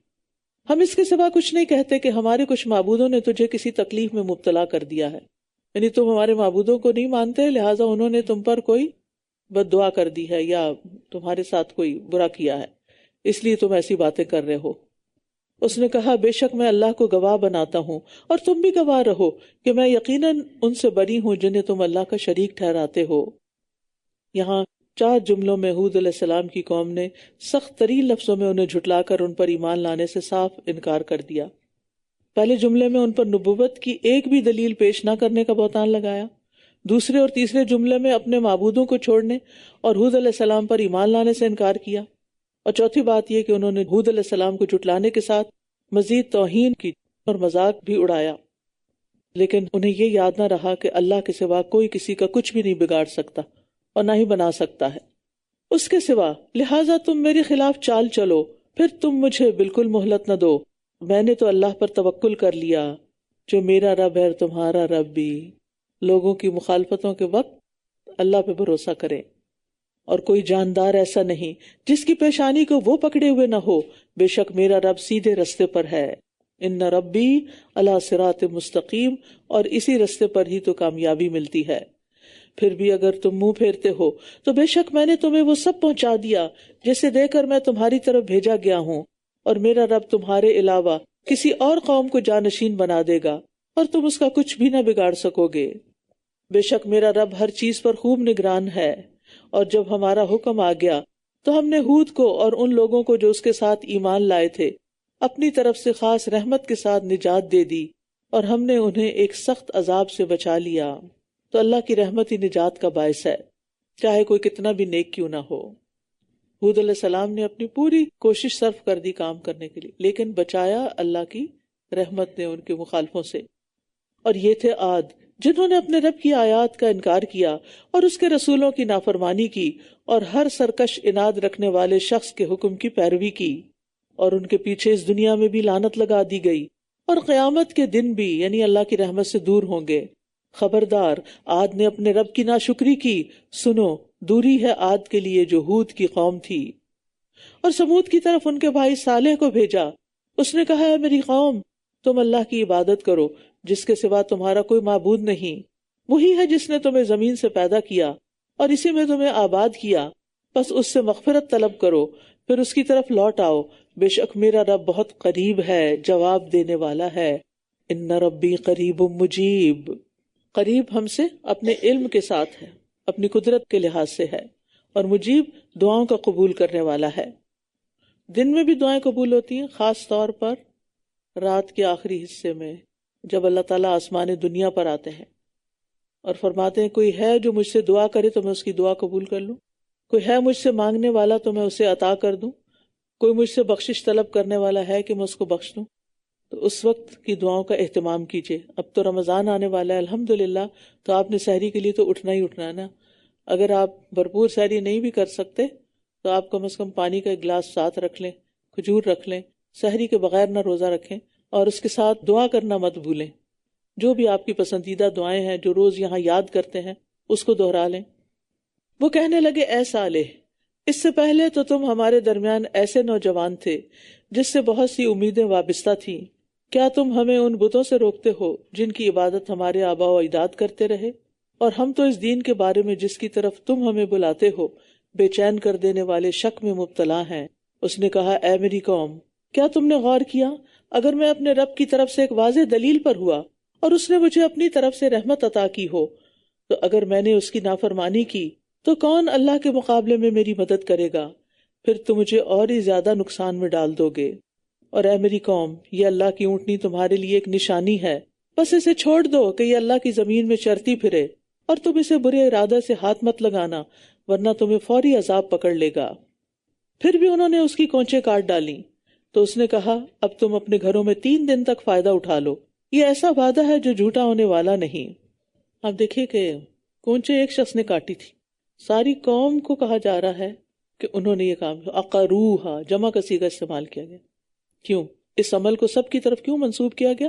کیونکہ باقی سارے اس کے ساتھ تھے، اس کی ہاں میں ہاں ملا رہے تھے، اس کے ساتھ اپنا کانسنٹ دے رہے تھے کہ کرو کرو. تو اگر آپ کسی برے انسان کا ساتھ دیتے ہیں تو پھر یاد رکھیے کہ جو وہ برائی کرے گا اس میں آپ بھی حصے دار ہو جائیں گے. تو برائی کی شے بھی نہیں دینی چاہیے اور جو کر رہا ہو اس کی مدد بھی نہیں کرنی چاہیے. پھر جب ہمارا حکم آ گیا تو ہم نے صالح کو اور ان لوگوں کو جو اس کے ساتھ ایمان لائے تھے اپنی رحمت سے نجات دے دی، اور اس دن کی رسوائی سے بھی. بے شک آپ کا رب وہ بہت قوت والا، بہت زبردست ہے. اور جن لوگوں نے ظلم کیا تھا انہیں ایک چنگھاڑ نے پکڑ لیا تو وہ اپنے گھروں میں اوندھے منہ پڑے رہ گئے، ایسے کہ گویا وہ کبھی ان میں بسے ہی نہ تھے. سنو، بے شک سمود نے اپنے رب کی ناشکری کی، سنو دوری ہے سمود کے لیے. اور بلا شبہ ہمارے بھیجے ہوئے فرشتے ابراہیم کے پاس خوشخبری لے کر آئے. وَلَقَدْ جَاءَتْ رُسُلُنَا إِبْرَاهِيمَ بِالْبُشْرَى قَالُوا سَلَامًا، کہنے لگے سلام ہو. قَالَ سلام، اس نے بھی کہا سلام. فَمَا لَبِثَ أَنْ جَاءَ بِعِجْلٍ حَنِيذٍ، پس وہ تھوڑی ہی دیر میں ایک بھنا ہوا بچڑا لے آیا. رسولنا سے مراد اللہ کے فرشتے ہیں جو انسانی شکل میں ابراہیم علیہ السلام کے پاس بیٹے اور پوتے اسحاق اور یعقوب کی خوشخبری لے کر آئے تھے. ان کی تعداد بعض نے 3 بتائی کہ جبرائیل، میکائیل اور اسرافیل تھے، بعض نے 9، بعض نے اس سے زیادہ، لیکن قرآن و سنت سے ہمیں صحیح تعداد نہیں پتہ چلتی. لیکن یہ پتہ چلتا ہے کہ وہ ایک فرشتہ نہیں تھا، زیادہ تھے. تو اس سے پتہ چلتا ہے کہ فرشتے انسانی شکل اختیار کر سکتے ہیں. یہ قرآن سے ثابت ہو رہا ہے، انسانی شکل میں آ سکتے ہیں. پھر اسی طرح جنات بھی انسانی شکل اختیار کر سکتے ہیں. دوسری بات یہ کہ علم الغیب صرف اللہ کی ذات کے ساتھ خاص ہے. ابراہیم علیہ السلام اولو العزم پیغمبر ہو کر بھی ان مہمانوں کو پہچان نہیں سکے. اس سے کیا پتہ چلتا ہے کہ ان کے پاس غیب کا علم نہیں تھا، ورنہ وہ کھانے کا اہتمام ہی نہ کرتے، کیونکہ فرشتے تو کھاتے پیتے ہی نہیں ہیں. اور جب پیغمبر علم الغیب نہیں جانتے تو باقی لوگ کیسے جان سکتے ہیں؟ تیسری بات، مہمان نوازی انبیاء علیہ السلام کی صفت ہے. خصوصاً ابراہیم علیہ السلام تنہا کھانا نہیں کھاتے تھے. حضرت خدیجہ نے نبی صلی اللہ علیہ وسلم کا بھی پہلی وحی کے موقع پر جو آپ کے اوصاف کا اقرار کیا تھا اور آپ کی جو خوبیاں بیان کی تھی اور آپ کی جو تعریف بیان کی تھی آپ کو حوصلہ دلانے کے لیے، تو اس میں ایک بات یہ بھی تھی وہ تقر الضیف، کہ آپ مہمان نوازی کرتے ہیں. تو مہمان نوازی جو ہے وہ ایمان کا حصہ ہے. نبی صلی اللہ علیہ وسلم نے فرمایا جو شخص اللہ اور آخرت کے دن پر ایمان رکھتا ہے اسے چاہیے کہ اپنے مہمان کی عزت کرے. خوب خاطر مدارت کی مدت 1 دن رات ہے اور مہمانی 3 دن کی ہوتی ہے. اس کے بعد جو کیا جائے وہ صدقہ ہے. یعنی آپ کو بس ثواب ملتا رہے گا، لیکن مہمانی کا کام جو ہے وہ پہلے 3 دن تک ہوتا ہے۔ صحابہ بھی بہت مہمان نواز تھے۔ نافع بیان کرتے ہیں کہ عبداللہ بن عمر اس وقت تک کھانا نہیں کھاتے تھے جب تک کوئی مسکین ان کے ساتھ کھانے کے لیے نہ لایا جاتا۔ نافع ان کے غلام تھے نا، پھر بعد میں آزاد بھی کر دیا تھا ان کو۔ اسی طرح چوتھی بات یہ پتہ چلتی کہ مہمان نوازی میں دیر نہیں کرنی چاہیے۔ وہ آئے، سلام دعا ہوئی، بٹھایا ان کو اور فوراً جا کے کھانے کا انتظام کرنے لگے۔ اور یہ کہ ان سے پوچھ گچھ بھی نہیں کرنی چاہیے کیا کھائیں گے کیا نہیں کھائیں گے، بس جو آپ کے پاس حاضر ہے، جو آپ افورڈ کر سکتے ہیں وہ آپ پیش کر دیں۔ مہمان کھانا چاہتا ہے کھا لے، نہیں کھانا چاہتا کوئی بات نہیں، مائنڈ بھی نہ کریں۔ اسی طرح یہ ہے کہ بہت تکلف نہ کریں، کیونکہ جو لوگ تکلف کرتے ہیں پھر وہ تھک جاتے ہیں، پھر وہ باتیں بھی بناتے ہیں اور پھر اس کا کچھ فائدہ نہیں۔ 5ویں چیز یہ ہے کہ دنیاوی لحاظ سے ابراہیم علیہ السلام پر اللہ کا فضل تھا۔ آپ میں سے کوئی ایک بھی بتائے کہ اگر اس کے گھر میں کوئی مہمان آئے تو پورا بچڑا بھون کے لے آئے گا؟ ہم لوگ تو نہیں افورڈ کر سکتے، لیکن ابراہیم علیہ السلام کے پاس اتنا مال اللہ کا دیا ہوا تھا، اگر جو انہوں نے ہجرت کی، گھر بار وطن سب کچھ چھوڑا کہ چند مہمانوں کے لیے اتنی بڑی مہمانی انہوں نے پیش کی۔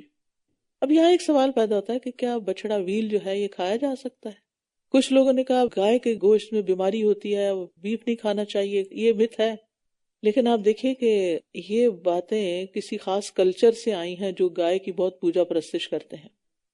گائے کے گوشت میں کچھ بھی نہیں، گائے کا دودھ بھی بہت پسندیدہ چیز ہے اور اس کا مکھن بھی اور اس کے بائی پروڈکٹس جو بھی ہیں۔ بعض حدیثوں میں اس طرح کی بات ملتی ہے گائے کے گوشت کو بیماری کہا گیا، لیکن وہ شاذ ہے۔ قرآن میں گائے کے گوشت کو بطور انعام ذکر کیا گیا ہے، اور قربانی اور مختلف مواقع پر ذبح کرنا قرآن و حدیث سے اور صحیح حدیث سے ثابت ہے۔ تو اگر یہ بیماری ہوتی تو پھر ابراہیم علیہ السلام کیوں کھاتے اور کھلاتے؟ مہمانوں کو بیماری والی چیز کھلانی تھی۔ یہ الگ بات ہے کہ کچھ لوگوں کو بیف سوٹ نہ کرے، آپ کو ہو سکتا آلو سوٹ نہ کرے، دودھ نہ کرے، کچھ اور نہ کرے، تو اس کا یہ مطلب نہیں آپ وہ حکم سب پہ لگا دیں کہ کوئی بھی یہ نہ کھائے، اوروں کو تو نہیں محروم کریں۔ 7ویں بات یہ کہ انبیاء علیہ السلام بشر ہوتے تھے، کھانا بھی کھاتے تھے اور کھلاتے بھی تھے، ٹھیک ہے، کیونکہ فرشتے کھانا نہیں کھاتے۔ اور 8ویں بات یہ کہ خود ساختہ کرامات اور وظائف کے لیے کئی دن تک کھانا ترک کرنا یہ ملت ابراہیمی کا طریقہ نہیں، کیونکہ بعض لوگ کہتے ہیں کہ اتنے دن چلا کاٹو کچھ نہ کھاؤ، تو یہ بھی نہیں۔ آپ دیکھیے کچھ لوگ 2 دن کا روزہ رکھ لیتے ہیں، ہمیں اس سے منع کیا گیا ہے۔ مجھے ریسنٹلی پتا چلا کہ کسی ملک کا پرائم منسٹر جو ہے وہ سنڈے کو روزہ رکھتا ہے اور ٹیوزڈے کو جا کے افطار کرتا ہے۔ تو بہرحال اس کا اپنا کوئی پرسنل ایکسپیرینس ہوگا، لیکن ہمارے دین میں کیا ہے، صبح روزہ رکھو اور شام کو افطار کر لو۔ فَلَمَّا رَأَىٰ أَيْدِيَهُمْ لَا تَصِلُ إِلَيْهِ نَكِرَهُمْ، پھر جب اس نے دیکھا کہ ان کے ہاتھ اس کی طرف نہیں بڑھ رہے تو اس نے انہیں اجنبی سمجھا اور ان سے خوف محسوس کیا۔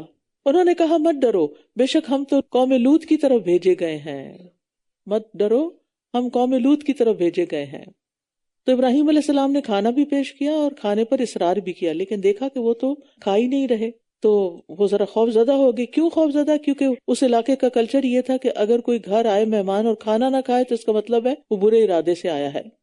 تو اس پر ابراہیم علیہ السلام نے صاف کہہ دیا انا منکم وجلون، ہمیں تو بھئی آپ سے ڈر لگ رہا ہے، آپ کھانا نہیں کھا رہے۔ تو پھر انہوں نے بتا دیا کہ ہم تو کھانا نہیں کھاتے، ہم تو فرشتے ہیں۔ اور ساتھ ہی کہا قالوا لا تخف انا ارسلنا الی قوم لوط، ہم تمہیں کچھ نہیں کہیں گے، ہم تو قوم لوط کی طرف بھیجے گئے ہیں۔ اور اس کی بیوی جو قریب ہی کھڑی تھی تو وہ ہنس دی، وامرأتہ قائمۃ، پھر ہم نے اسے اسحاق کی اور اسحاق کے بعد یعقوب کی خوشخبری دی۔ سبحان اللہ، وہ جو پیچھے 8 باتیں بتائیں اس میں ایک اور 9ویں کا بھی اضافہ کر لیں۔ وہ کیا کہ بیوی تھی گھر میں لیکن ابراہیم علیہ السلام نے خود سرو کیا، یعنی مہمان کو، صاحب خانہ کو خود آفر کرنا چاہیے، خود سرو کرنا چاہیے اس کی عزت افزائی کے لیے۔ تو جب انہیں پتا چلا کہ یہ تو قوم لوط کی طرف جا رہے ہیں، ہمیں کچھ نہیں کہیں گے، تو بے ساختہ ہنس پڑی۔ فرشتوں نے پھر مزید 2 خوشخبریاں دے دی، ایک بیٹے کی اور ایک پوتے کی بھی، کہ اتنی عمر تمہیں ملے گی کہ اپنی زندگی میں بیٹا بھی دیکھو گے اور پوتا بھی دیکھو گے۔ ظاہر ہے بیٹا ملے گا اور پھر وہ جوان ہوگا اور پھر اس کی شادی ہوگی، تو بہرحال ایک ہی وقت میں کئی خوشخبریاں ان کو مل گئیں، اور خوشخبری دینے کو اللہ تعالیٰ نے اپنی طرف منسوب کیا ہے۔ وہ کہنے لگی ہائے میری خرابی، یہ ایک انداز ہے کہنے کا، کیا میں اب بچے کو جنم دوں گی جبکہ میں بڑھیا ہوں اور یہ میرا شوہر بھی بوڑھا ہے؟ یقیناً یہ تو ایک عجیب بات ہے۔ کہا جاتا ہے اسرائیلی روایات میں کہ ابراہیم علیہ السلام 100 سال کے تھے اور حضرت سارہ 90 سال کی تھی، اللہ عالم۔ انہوں نے کہا کیا تم اللہ کے حکم پر تعجب کرتی ہو؟ اے اہل بیت، تم پر اللہ کی رحمت اور برکتیں ہوں، بے شک وہ بہت تعریف والا، بڑی شان والا ہے۔ تم تعجب نہ کرو، اللہ جب کسی کام کو کرنے کا ارادہ کرتا ہے بس کن کہتا ہے اور وہ کام ہو جاتا ہے۔ اور اس گھرانے پر تو شروع سے ہی اللہ کی رحمتیں تھیں، تو تعجب کس بات کا؟ یعنی آگ گلو گلزار ہو گئی، اسماعیل علیہ السلام ذبح سے محفوظ ہو گئے، اور مصر کے جابر بادشاہ سے حضرت سارہ کی عصمت محفوظ ہوئی، اور بھی بہت سی اللہ نے رحمتیں فرمائی تھی اس گھرانے پر، تو اس لیے پریشانی کی ضرورت نہیں۔ یعنی یہ کتنا خوبصورت انداز ہے نا کہ پریشانی کے وقت بندے کو اس کی نعمتیں یاد دلائی جائیں۔ اگر آپ کے پاس کبھی کوئی ایسا شخص آئے جو مایوس ہو زندگی سے، مایوس ہو اپنے حالات سے، تو اس سے پوچھیں کہ اچھا آپ بتائیں آپ کی زندگی میں کون سی اچھی اچھی چیزیں بھی ہوئی ہیں، ان کو اچھی باتیں یاد کروائیں، ٹھیک ہے، تاکہ ان کا دھیان بٹے اور وہ مثبت سوچ اختیار کریں، کیونکہ ہر وقت صرف پریشانیوں کو ہی یاد کرتے رہنا اور انہی میں گھلتے رہنا یہ کوئی ہیلدی ایٹیٹیوڈ نہیں ہے، زندگی گزارنے کا کوئی صحت مندانہ انداز نہیں ہے۔ پھر جب ابراہیم سے خوف جاتا رہا اور اس کے پاس بیٹے کی خوشخبری آ گئی تو وہ ہم سے قوم لوط کے بارے میں جھگڑنے لگا۔ بے شک ابراہیم نہایت بردبار، بہت آہوزاری کرنے والا اور رجوع کرنے والا تھا۔ اللہ تعالیٰ نے ابراہیم علیہ السلام کا پیار سے تذکرہ کیا اور ان کی بحث اور تکرار کا برا نہیں مانا۔ حلیم وہ شخص ہوتا ہے جو غصہ نہیں کرتا اور کسی کی غلطی پہ پکڑتا نہیں ہے، معاف کر دیتا ہے، اور جب اس کے ساتھ کوئی برا کرے تو وہ انتقام لینے میں جلدی نہیں کرتا۔ تو ابراہیم علیہ السلام بہت اچھے اخلاق والے تھے، کشادہ دل تھے، وہ جاہلوں کی جہالت پر غضبناک نہیں ہوتے تھے۔ اور دوسرا اواہ ان کی صفت بتائی گئی، وہ ہر وقت اللہ کے سامنے گڑ گڑاتے رہتے تھے اور منیب، ہر کام میں اللہ کی طرف رجوع کرتے تھے، اللہ کو یاد کرتے تھے۔ اے ابراہیم اس بات کو چھوڑ دو، بے شک تمہارے رب کا حکم آ چکا ہے، یہ فرشتوں نے کہا، اور اب ان پر نہ پھیرا جانے والا عذاب آ کر رہے گا، یعنی اللہ کے فیصلے کو اب کوئی ٹال نہیں سکتا۔ اگرچہ ان کو پتا تھا کہ وہ قوم بہت بڑی مجرم ہے، لیکن اس کے باوجود ان کو ان پر عذاب آنے کی خبر سے خوشی نہیں ہوئی بلکہ تکلیف ہوئی، اور اللہ تعالیٰ سے ان کے حق میں سفارش کرنے لگ گئے۔ لیکن فرشتوں نے منع کر دیا کہ اللہ کا حکم ہو چکا ہے، بس اب یہ فیصلہ ہو چکا ہے، یہ ٹلے گا نہیں، بس اب یہ بات چھوڑ دو۔ اور جب ہمارے بھیجے ہوئے فرشتے لوط کے پاس آئے علیہ السلام تو وہ ان کے بارے میں بہت رنجیدہ ہوا اور ان کے بارے میں دل میں بہت تنگ ہوا اور کہنے لگا یہ بڑا کڑا دن ہے۔ لوط علیہ السلام ابراہیم علیہ السلام کے آگ سے صحیح سلامت باہر نکل آنے پر ایمان لے آئے تھے، باقی قوم تو نہیں لائی لیکن یہ ایمان لے، بھتیجے تھے ان کے، انہوں نے ان کے ساتھ ہی شام کی طرف ہجرت کی، تو اللہ تعالیٰ نے ان کو بھی نبوت سے سرفراز کیا اور وادی اردن میں صدوم نامی بستی اور اس کی گرد و نواح میں ان کو مبعوث کیا۔ یہ قوم شرک اور کفر کے ساتھ ایک ایسے فعل بد کی مرتکب تھی جس کا ارتکاب ان سے پہلے دنیا بھر میں کسی نے نہیں کیا تھا۔ یہ عورتوں کو چھوڑ کر مردوں کے ساتھ بدفعلی کے عادی تھے اور اپنی مجلسوں میں کھلم کھلا برائیاں کرتے تھے، ڈاکے مارنا ان کا عام رویہ تھا، یعنی ہر طرح کی اخلاقی بیماریوں کا بھی شکار تھے۔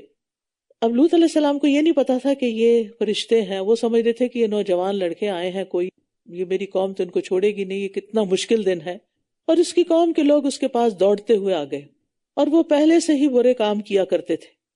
اس نے کہا ہے میری قوم، یہ میری بیٹیاں ہیں، یہ تمہارے لیے زیادہ پاکیزہ ہیں۔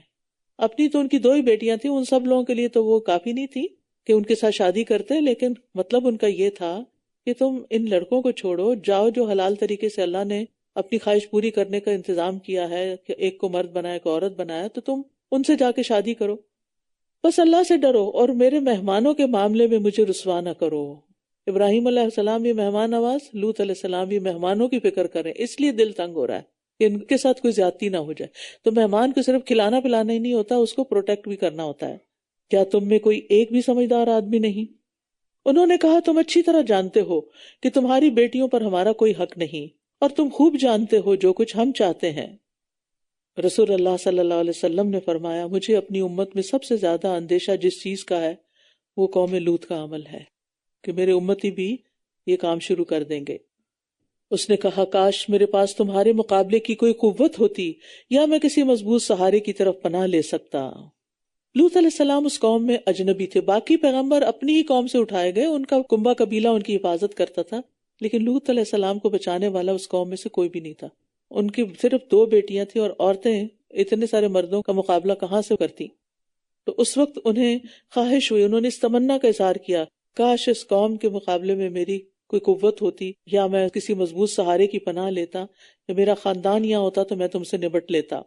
رسول اللہ صلی اللہ علیہ وسلم نے فرمایا اللہ تعالیٰ لوط پر رحم کرے، یقیناً وہ بہت مضبوط سہارے کی پناہ رکھتے تھے، یعنی اللہ کا سہارا جو سب سے مضبوط ہے، اور اس وقت ان کے پاس فرشتوں کی شکل میں بھی مضبوط سہارا تھا، اگرچہ انہیں پتہ نہیں تھا، ورنہ تو وہ بے فکر ہو جاتے۔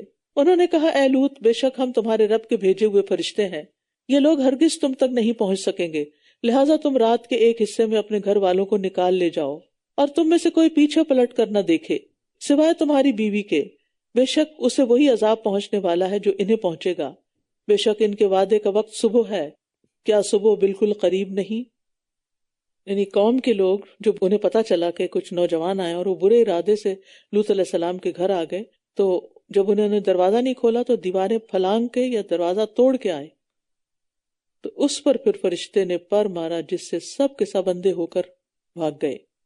پھر جب ہمارا حکم آ گیا ہم نے اس بستی کے اوپر والے حصے کو اس کا نچلا کر دیا، اور ہم نے ان پر کھنگر کے تہ بر تہ پتھر برسائے جو آپ کے رب کی طرف سے نشان زدہ تھے۔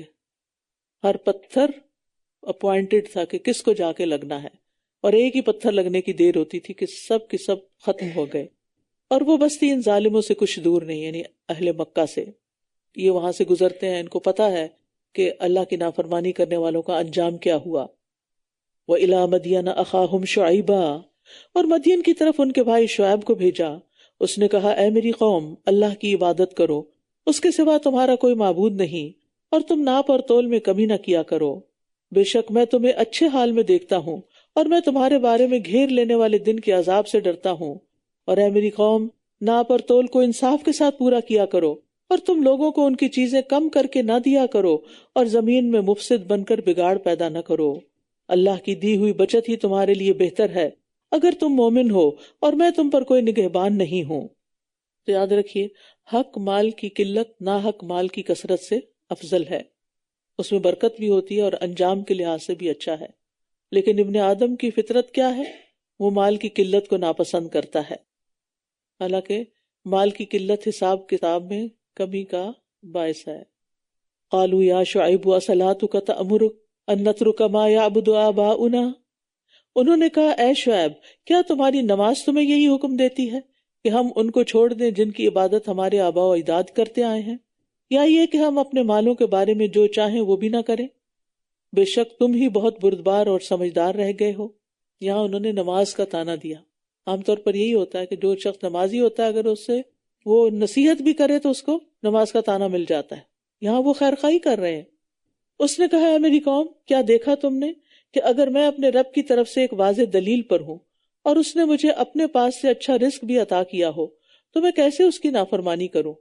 اور میں نہیں چاہتا کہ جس چیز سے میں تمہیں روکتا ہوں میں خود اس کے خلاف کروں، میں تو اپنی استطاعت کے مطابق اصلاح ہی کرنا چاہتا ہوں، اور میری توفیق تو اللہ ہی کی مدد سے ہے، اسی پر میں نے توکل کیا اور اسی کی طرف میں رجوع کرتا ہوں۔ تو یہاں پر شعیب علیہ السلام نے کہا کہ میں بینہ کے ساتھ ہوں۔ بینہ اس دلیل کو کہتے ہیں جس سے حق اور باطل الگ الگ ہو جائے، واضح ہو جائے۔ اور پھر وَرَزَقَنِي مِنْهُ رِزْقًا حَسَنًا، دو چیزوں کا ذکر ہے کہ یہ دو نعمتیں مجھے ملی ہیں، ایک بینہ دلائل اور دوسرے رزق حسن۔ تو رزق حسن جو ہے اس سے مراد حلال روزی، صاف ستھری پاکیزہ زندگی اور نبوت بھی ہے۔ نبوت بھی ایک رزق ہے، اللہ نے جن کو چنا ان کو ملا۔ تو شعیب علیہ السلام ایک مالدار انسان تھے، اسی لیے انہوں نے کہا کہ مجھے رزق حسن ملا ہے، اچھا رزق ملا ہے، حلال روزی ملی ہے مجھے۔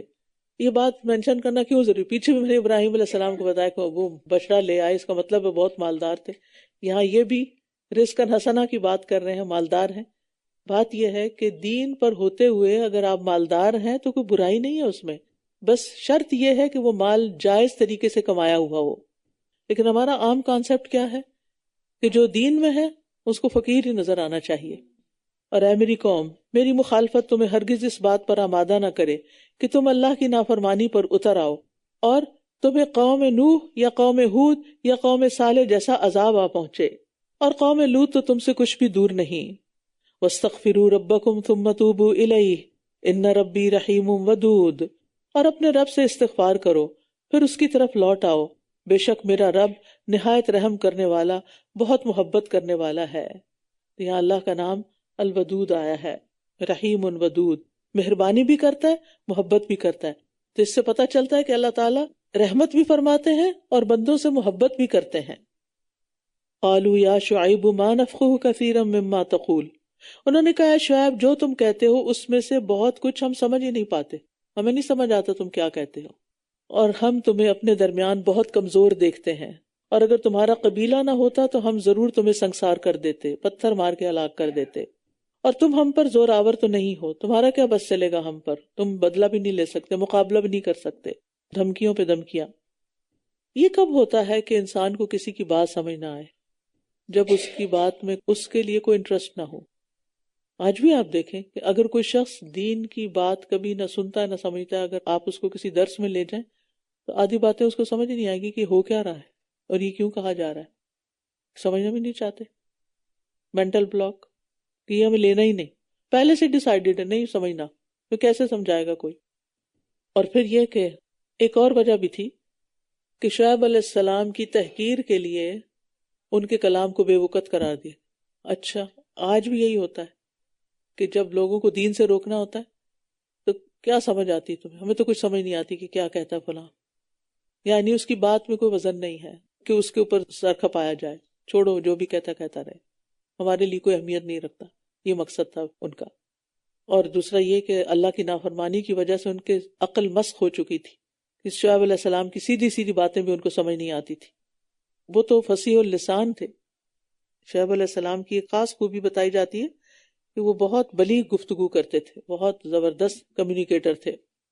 اب ہوتا یہی ہے کہ جب کوئی کسی کی بات کا جواب نہیں دے سکتا، دلیل میں لاجواب ہو جاتا ہے، تو پھر بد زبانی، گالی گلوچ، دھمکیوں، تحقیر پہ اتر آتا ہے انسان۔ یہی کچھ ان کی قوم کر رہی تھی۔ اس نے کہا اے میری قوم، کیا میرا قبیلہ تم پر اللہ سے بڑھ کر زور والا ہے اور اسے تم نے پس پشت ڈال رکھا ہے؟ قبیلے کو تم بڑا سمجھتے ہو اور اللہ کی بات نہیں سنتے۔ بے شک میرا رب جو تم کر رہے ہو اسے خوب گھیرے ہوئے ہے۔ اور اے میری قوم، تم اپنی جگہ پر عمل کیے جاؤ، میں بھی عمل کر رہا ہوں۔ ان قریب تم جان لوگے کہ کون ہے جس پر ایسا عذاب آئے گا جو اسے رسوا کر دے گا، اور کون ہے جو جھوٹا ہے، اور تم بھی انتظار کرو، میں بھی تمہارے ساتھ انتظار کر رہا ہوں۔ اور جب ہمارا حکم آ گیا تو ہم نے شعیب کو اور ان لوگوں کو جو اس کے ساتھ ایمان لائے تھے اپنی خاص رحمت سے نجات دی، اور جن لوگوں نے ظلم کیا تھا انہیں ایک چنگھاڑ نے پکڑ لیا، بس وہ اپنے گھروں میں اوندھے منہ پڑے رہ گئے۔ تو قوم شعیب پر عذاب آ گیا۔ اس عذاب کی تفصیلات مختلف جگہ پر مختلف طرح آتی ہیں، کہیں رجفہ یعنی زلزلے کا ذکر ہے، کہیں صیحہ چیخ کا ذکر ہے، کہیں عذاب یوم ذلہ صائبان کے دن والا عذاب۔ تو پہلے چیخ بلند ہوئی اور پھر وہ حد سے گزری تو شدید زلزلہ آ گیا، اس نے پہاڑوں تک کو ہلا دیا۔ کہتے ہیں کہ آج تک وہ پہاڑ جو ہیں ان کے اندر بڑی بڑی دراڑیں ہیں جو سینکڑوں میلوں پہ پھیلے ہوئے ہیں پہاڑ، کہ اس زلزلے کی نشاندہی کرتے ہیں جو اس قوم پر آیا تھا۔ اور پھر یہ کہ زلزلے نے ساری کسر پوری کر دی اور کفار کا نام و نشان تک مٹ گیا، لگتا تھا کوئی یہاں کبھی رہا ہی نہیں۔ تو آج بھی مدین کے پہاڑوں میں اس زلزلے کے اثرات موجود ہیں، کأن لم یغنوا فیہا، گویا کہ وہ ان میں کبھی بسے ہی نہ تھے۔ سنو، دوری ہے مدین والوں کے لیے جیسا کہ دور ہوئے سمود، اور یقیناً ہم نے موسیٰ کو اپنی آیات اور واضح دلیل کے ساتھ بھیجا فرعون اور اس کے سرداروں کی طرف۔ اب یہ سوال پیدا ہوتا ہے کس سے کیوں سنائے جا رہے ہیں؟ نبی صلی اللہ علیہ وسلم کو تسلی دینے کے لیے اور ایمان والوں کی ہمت بڑھانے کے لیے کہ ایمان لا کر انسان خطرات سے بچ جاتا ہے، نقصان سے بچ جاتا ہے۔ اور یقیناً ہم نے موسیٰ کو اپنی آیات اور واضح دلیل کے ساتھ بھیجا فرعون اور اس کے سرداروں کی طرف، تو انہوں نے فرعون ہی کے حکم کی پیروی کی، حالانکہ فرعون کا حکم ہرگز درست نہ تھا۔ پھر بھی انہوں نے عقل سے کام نہیں لیا اور اسی کے پیچھے لگے رہے۔ قیامت کے دن وہ اپنی قوم کے آگے آگے ہوگا، پھر انہیں آگ پر لے آئے گا، اور وہ نہایت برا گھاٹ ہے جس پر کوئی وارد ہو۔ ان کے پیچھے اس دنیا میں لعنت لگا دی گئی، اور قیامت کے دن بھی کتنا برا عطیہ ہے جو کسی کو دیا جائے، یعنی لعنت کتنا برا تحفہ ہے جو کسی کو ملے۔ یہ ان بستیوں کی کچھ خبریں ہیں جنہیں ہم آپ پر بیان کر رہے ہیں، ان میں سے کچھ تو قائم ہیں اور کچھ کٹ چکی ہیں، اور ہم نے ان پر ظلم نہیں کیا، لیکن انہوں نے خود اپنی جانوں پر ظلم کیا۔ جب آپ کے رب کا حکم آ گیا تو انہیں ان کے وہ معبود کچھ بھی کام نہ آئے جنہیں وہ اللہ کو چھوڑ کر پکارتے تھے، اور انہوں نے انہیں ہلاکت کے سوا کسی چیز میں زیادہ نہ کیا۔ تو اس سے جو بات پتہ چلتی ہے کہ اگر جھوٹے اور فاجر انسان کو دولت دے دی جائے تو وہ ایک دن سب ختم ہو جاتی ہے، اور دنیا میں اس کو اپنے کیے کا انجام بھی نظر آ جاتا ہے۔ یعنی مطلب یہ کہ کافر و فاجر انسان جلد مغلوب ہو جاتا ہے۔ وَكَذَلِكَ أَخْذُ رَبِّكَ إِذَا أَخَذَ الْقُرَىٰ وَهِيَ ظَالِمَةٌ إِنَّ أَخْذَهُ أَلِيمٌ شَدِيدٌ۔ اور آپ کے رب کی پکڑ اسی طرح ہوتی ہے جب وہ بستیوں کو اس حال میں پکڑتا ہے کہ وہ ظلم کر رہی ہوتی ہیں، بے شک اس کی پکڑ بڑی دردناک، بہت سخت ہے۔ یقیناً اس میں ایک نشانی ہے اس شخص کے لیے جو آخرت کے عذاب سے ڈرتا ہو۔ یہ وہ دن ہے جس میں سب لوگ جمع کیے جائیں گے، اور یہ حاضری کا دن ہے۔ تو نشانی سے سبق کون لیتا ہے، عبرت کون حاصل کرتا ہے؟ جو آخرت کے عذاب سے ڈرے، اس کی آنکھیں کھل جاتی ہیں، اس کی عقل کام کرنے لگتی، اس کو باتیں سمجھ آنے لگتی ہیں۔ خوف جو ہے نا وہ انسان کی ساری فیکلٹیز کو شارپ کر دیتا ہے۔ آپ دیکھیں کہ مثلاً آپ کو کوئی آواز آتی اور آپ کو اس سے ڈر لگتا ہے تو آپ کیا کرتے ہیں؟ ایسا لگتا ہے کان اور کھول لیا ہم نے۔ کوئی چیز نظر آتی ہے تو اور آنکھیں کھول لیتے ہیں۔ تو یہ انسان کی فطرت ہے۔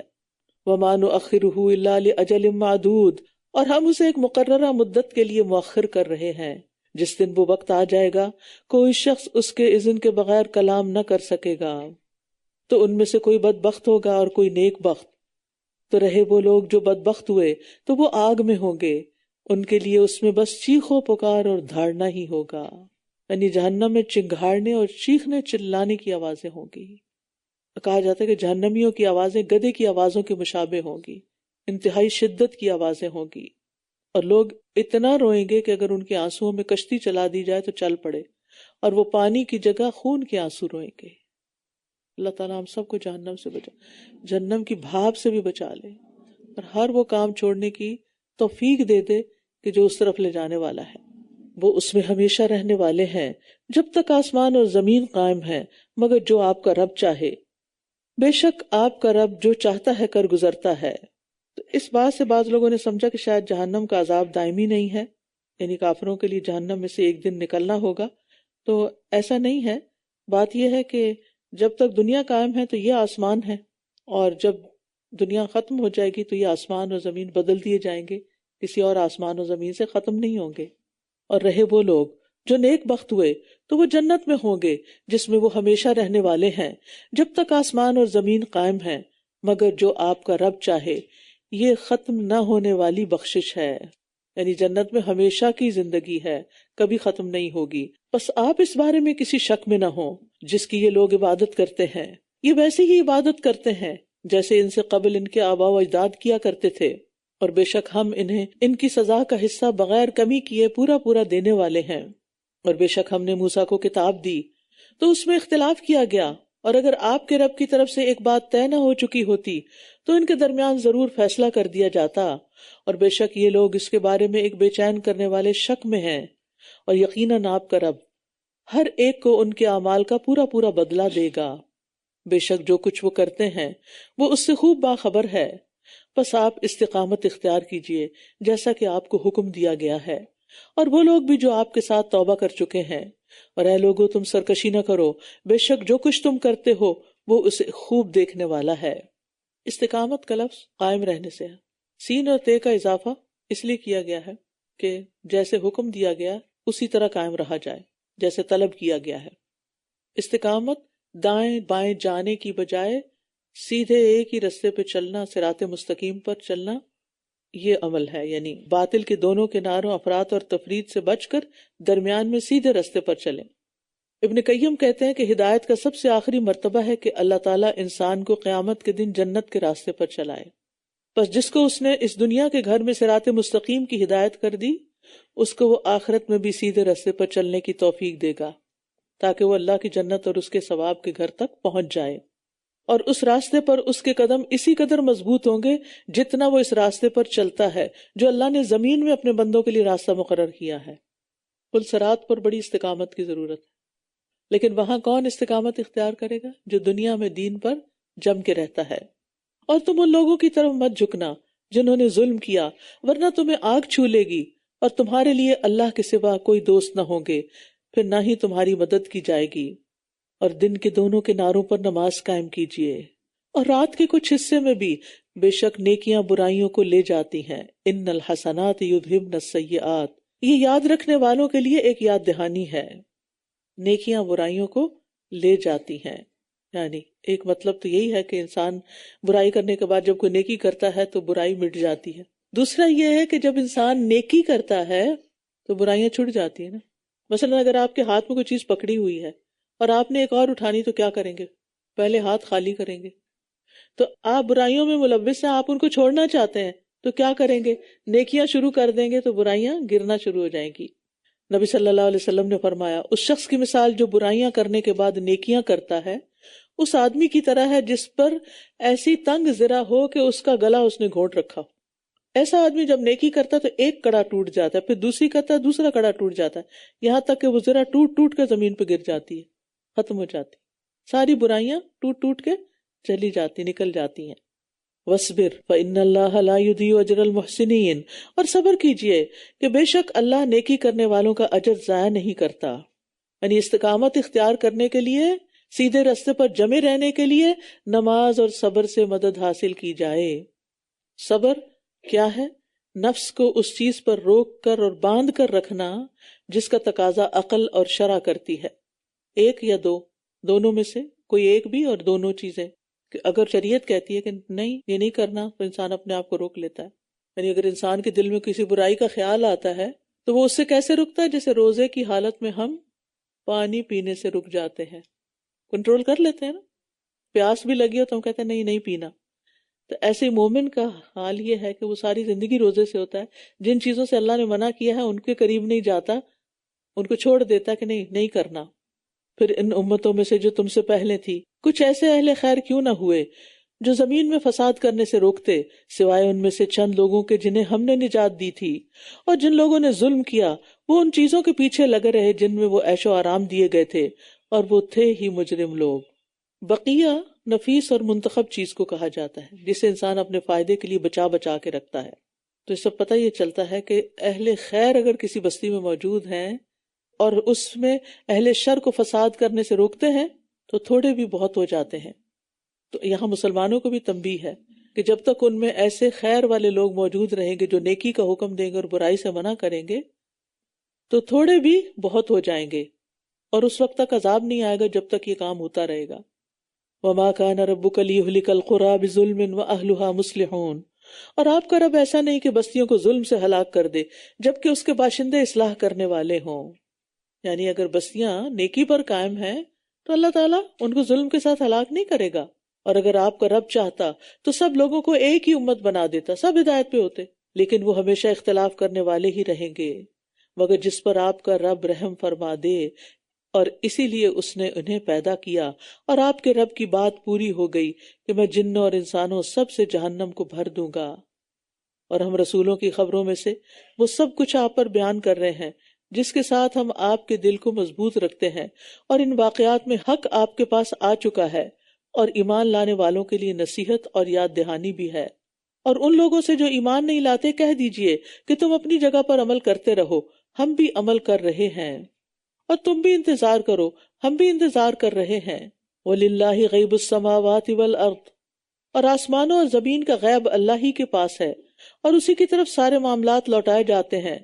بس اسی کی عبادت کیجئے اور اسی پر توکل کیجئے، آپ کا رب ہرگز اس سے غافل نہیں جو کچھ تم کرتے ہو. سورۃ یوسف. بسم اللہ الرحمن الرحیم. الف لام را تلک آیات الکتاب المبین. انا انزلناه قرآنا عربیا لعلکم تعقلون. حضرت عثمان بن عفان فجر کی نماز میں سورۃ یوسف کثرت سے پڑھتے تھے. عطا کہتے ہیں اگر غمگین شخص سورۃ یوسف سنتا ہے تو اس کو راحت مل جاتی ہے. کہ سورۃ غموں کا علاج ہے.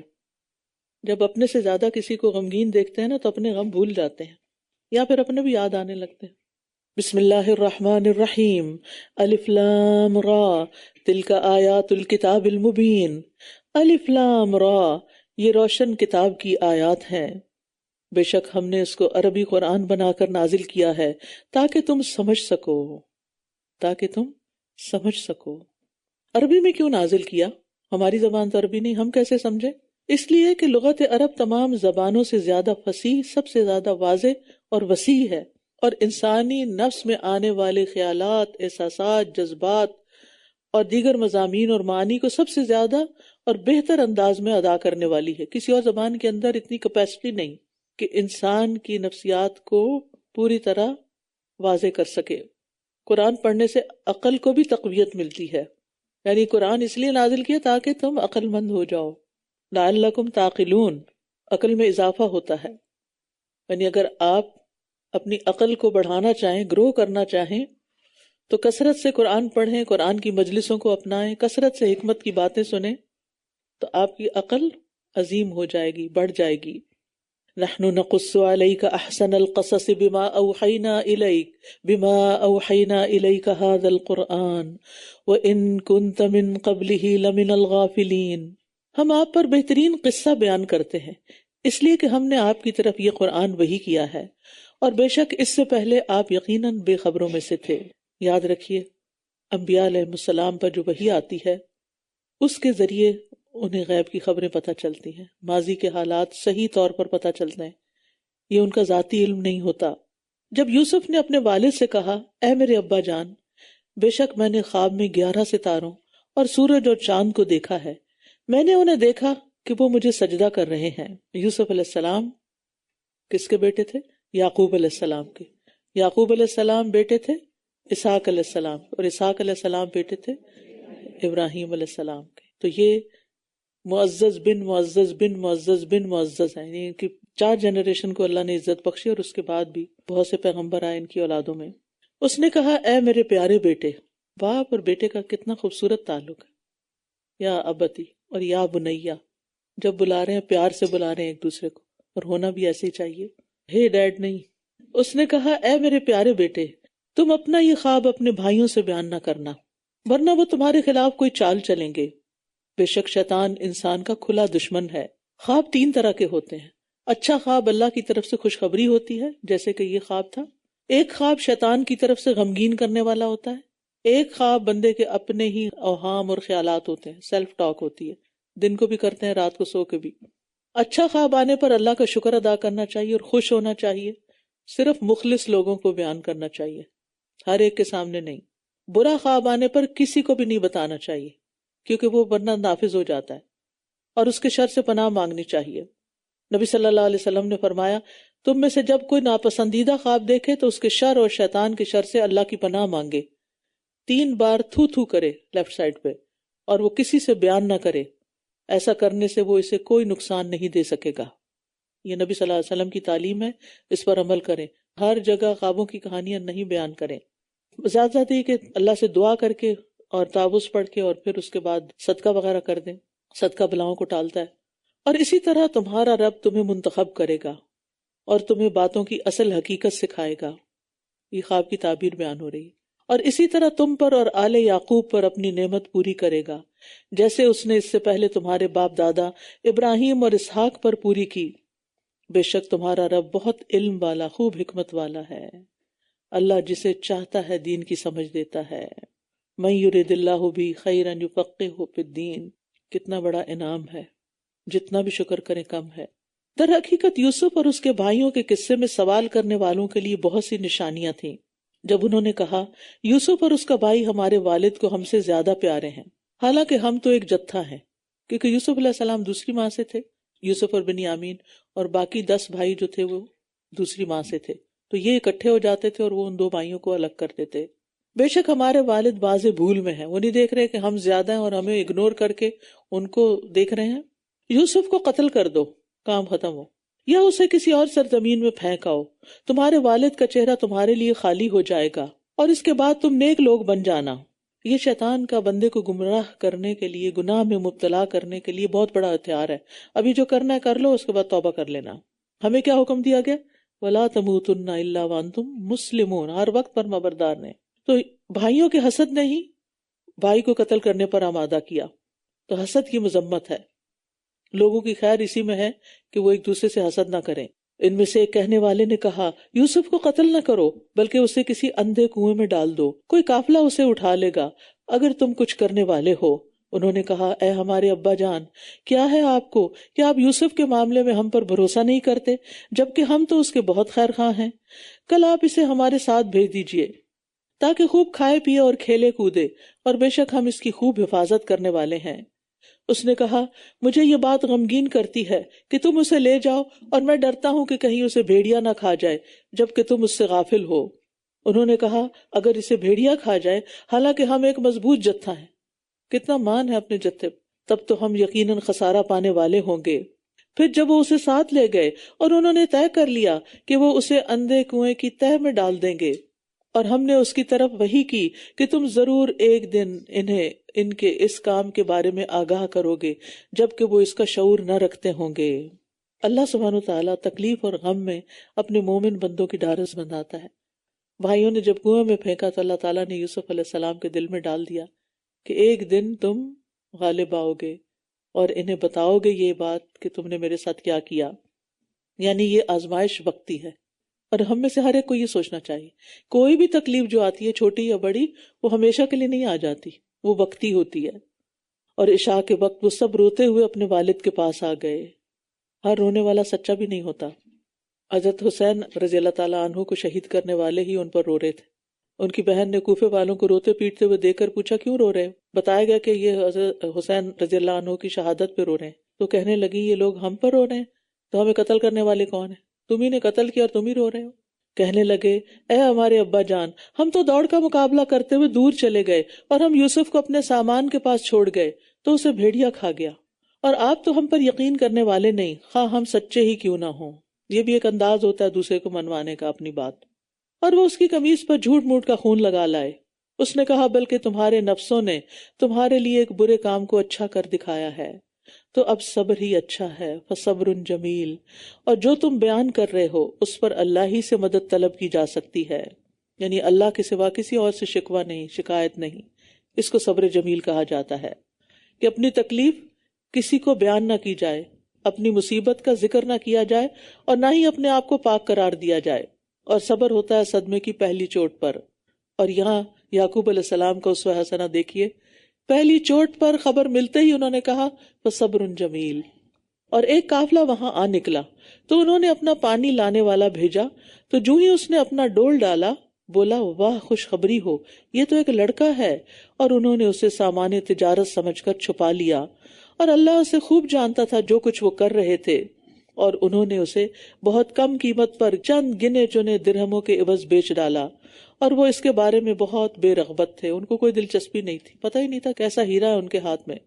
اگر انہیں پتہ چل جاتا اس وقت کہ یہ بچہ ایک دن مصر کا بادشاہ بنے گا تو وہ اسے کبھی نہ چھوڑتے، کبھی نہ بیچتے۔ انسان بڑا ہی لا علم ہے، بڑا ہی بے خبر ہے، اس لیے وہ اللہ سے شکایتیں کرتا ہے۔ اور مصر کے جس شخص نے اسے خریدا تھا اپنی بیوی سے کہنے لگا اسے عزت و احترام کی جگہ دو، ہو سکتا ہے کہ یہ ہمیں نفع دے یا ہم اسے بیٹا بنا لیں گے۔ اور یوں ہم نے یوسف کو اس سرزمین میں ٹھکانہ دیا، اور تاکہ ہم اسے باتوں کی حقیقت سکھا دیں، اور اللہ اپنے کام پر غالب ہے، لیکن اکثر لوگ علم نہیں رکھتے۔ اب یہاں پر وہ عزیز مصر کے گھر آ گیا، کہتے ہیں کہ فائنینشیل منسٹر تھا وہاں کا، اس کے گھر بڑے بڑے لوگ جمع ہوتے تھے، بڑی بڑی میٹنگز ہوتی تھیں۔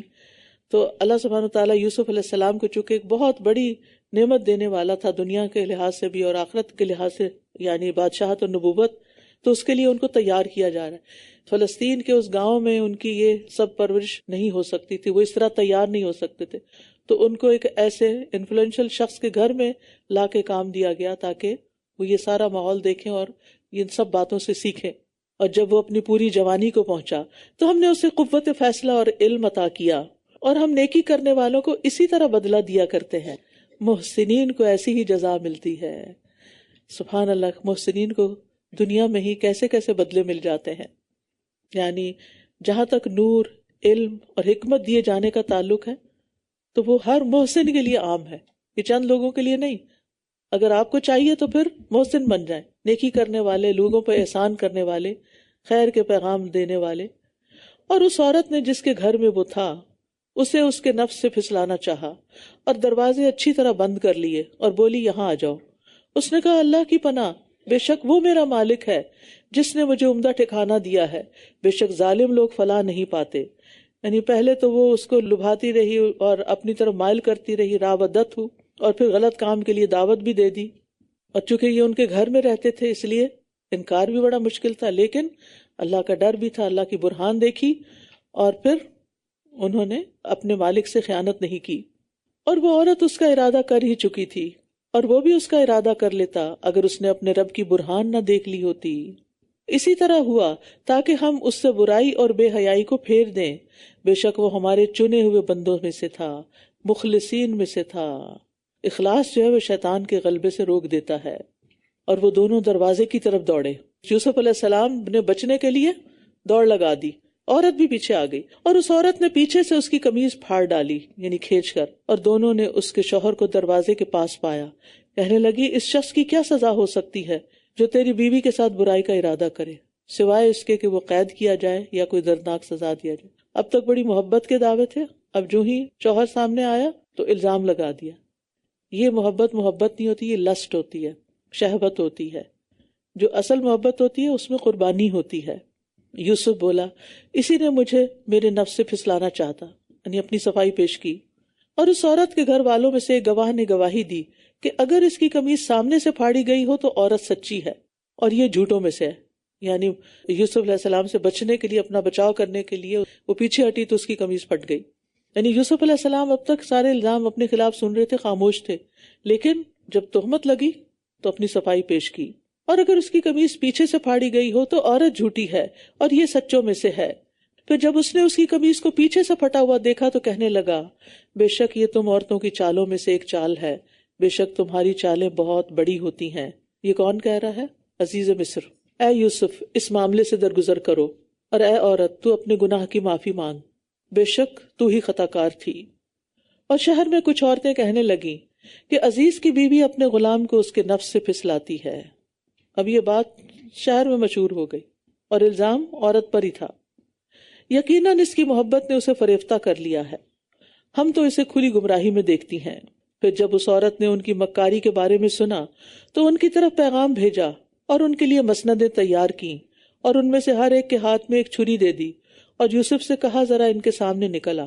تو جب عورتوں نے اسے دیکھا تو اس سے بہت مروب ہو گئیں اور اپنے ہاتھ کاٹ لیے اور کہنے لگیں اللہ کی پناہ، یہ کوئی انسان نہیں بلکہ یہ تو ایک نہایت معزز فرشتہ ہے. یعنی اتنے معصوم اور اتنے خوبصورت اور اتنے نیک کہ نیکی ان کے شخصیت سے پھوٹ رہی تھی. آپ دیکھیں گے جو نیک انسان ہوتا ہے نا وہ پہچان لیا جاتا ہے کہ اس کے اندر شر نہیں. یعنی انسان جو کچھ بولتا ہے، جو کچھ کرتا ہے، جیسے چلتا ہے، انسان کی چال، انسان کی بات، اس کی پوری شخصیت کی عکاس ہوتی ہے، اس کا ایک اورا ہوتا ہے. عزیز کی بیوی کہنے لگی یہی ہے وہ شخص جس کے بارے میں تم مجھے ملامت کرتی ہو. یعنی اب تم نے اپنے بھی ہاتھ کاٹ لیے اس کو دیکھ کے، اور میں نے ہی اسے اس کے نفس سے پھسلانا چاہا.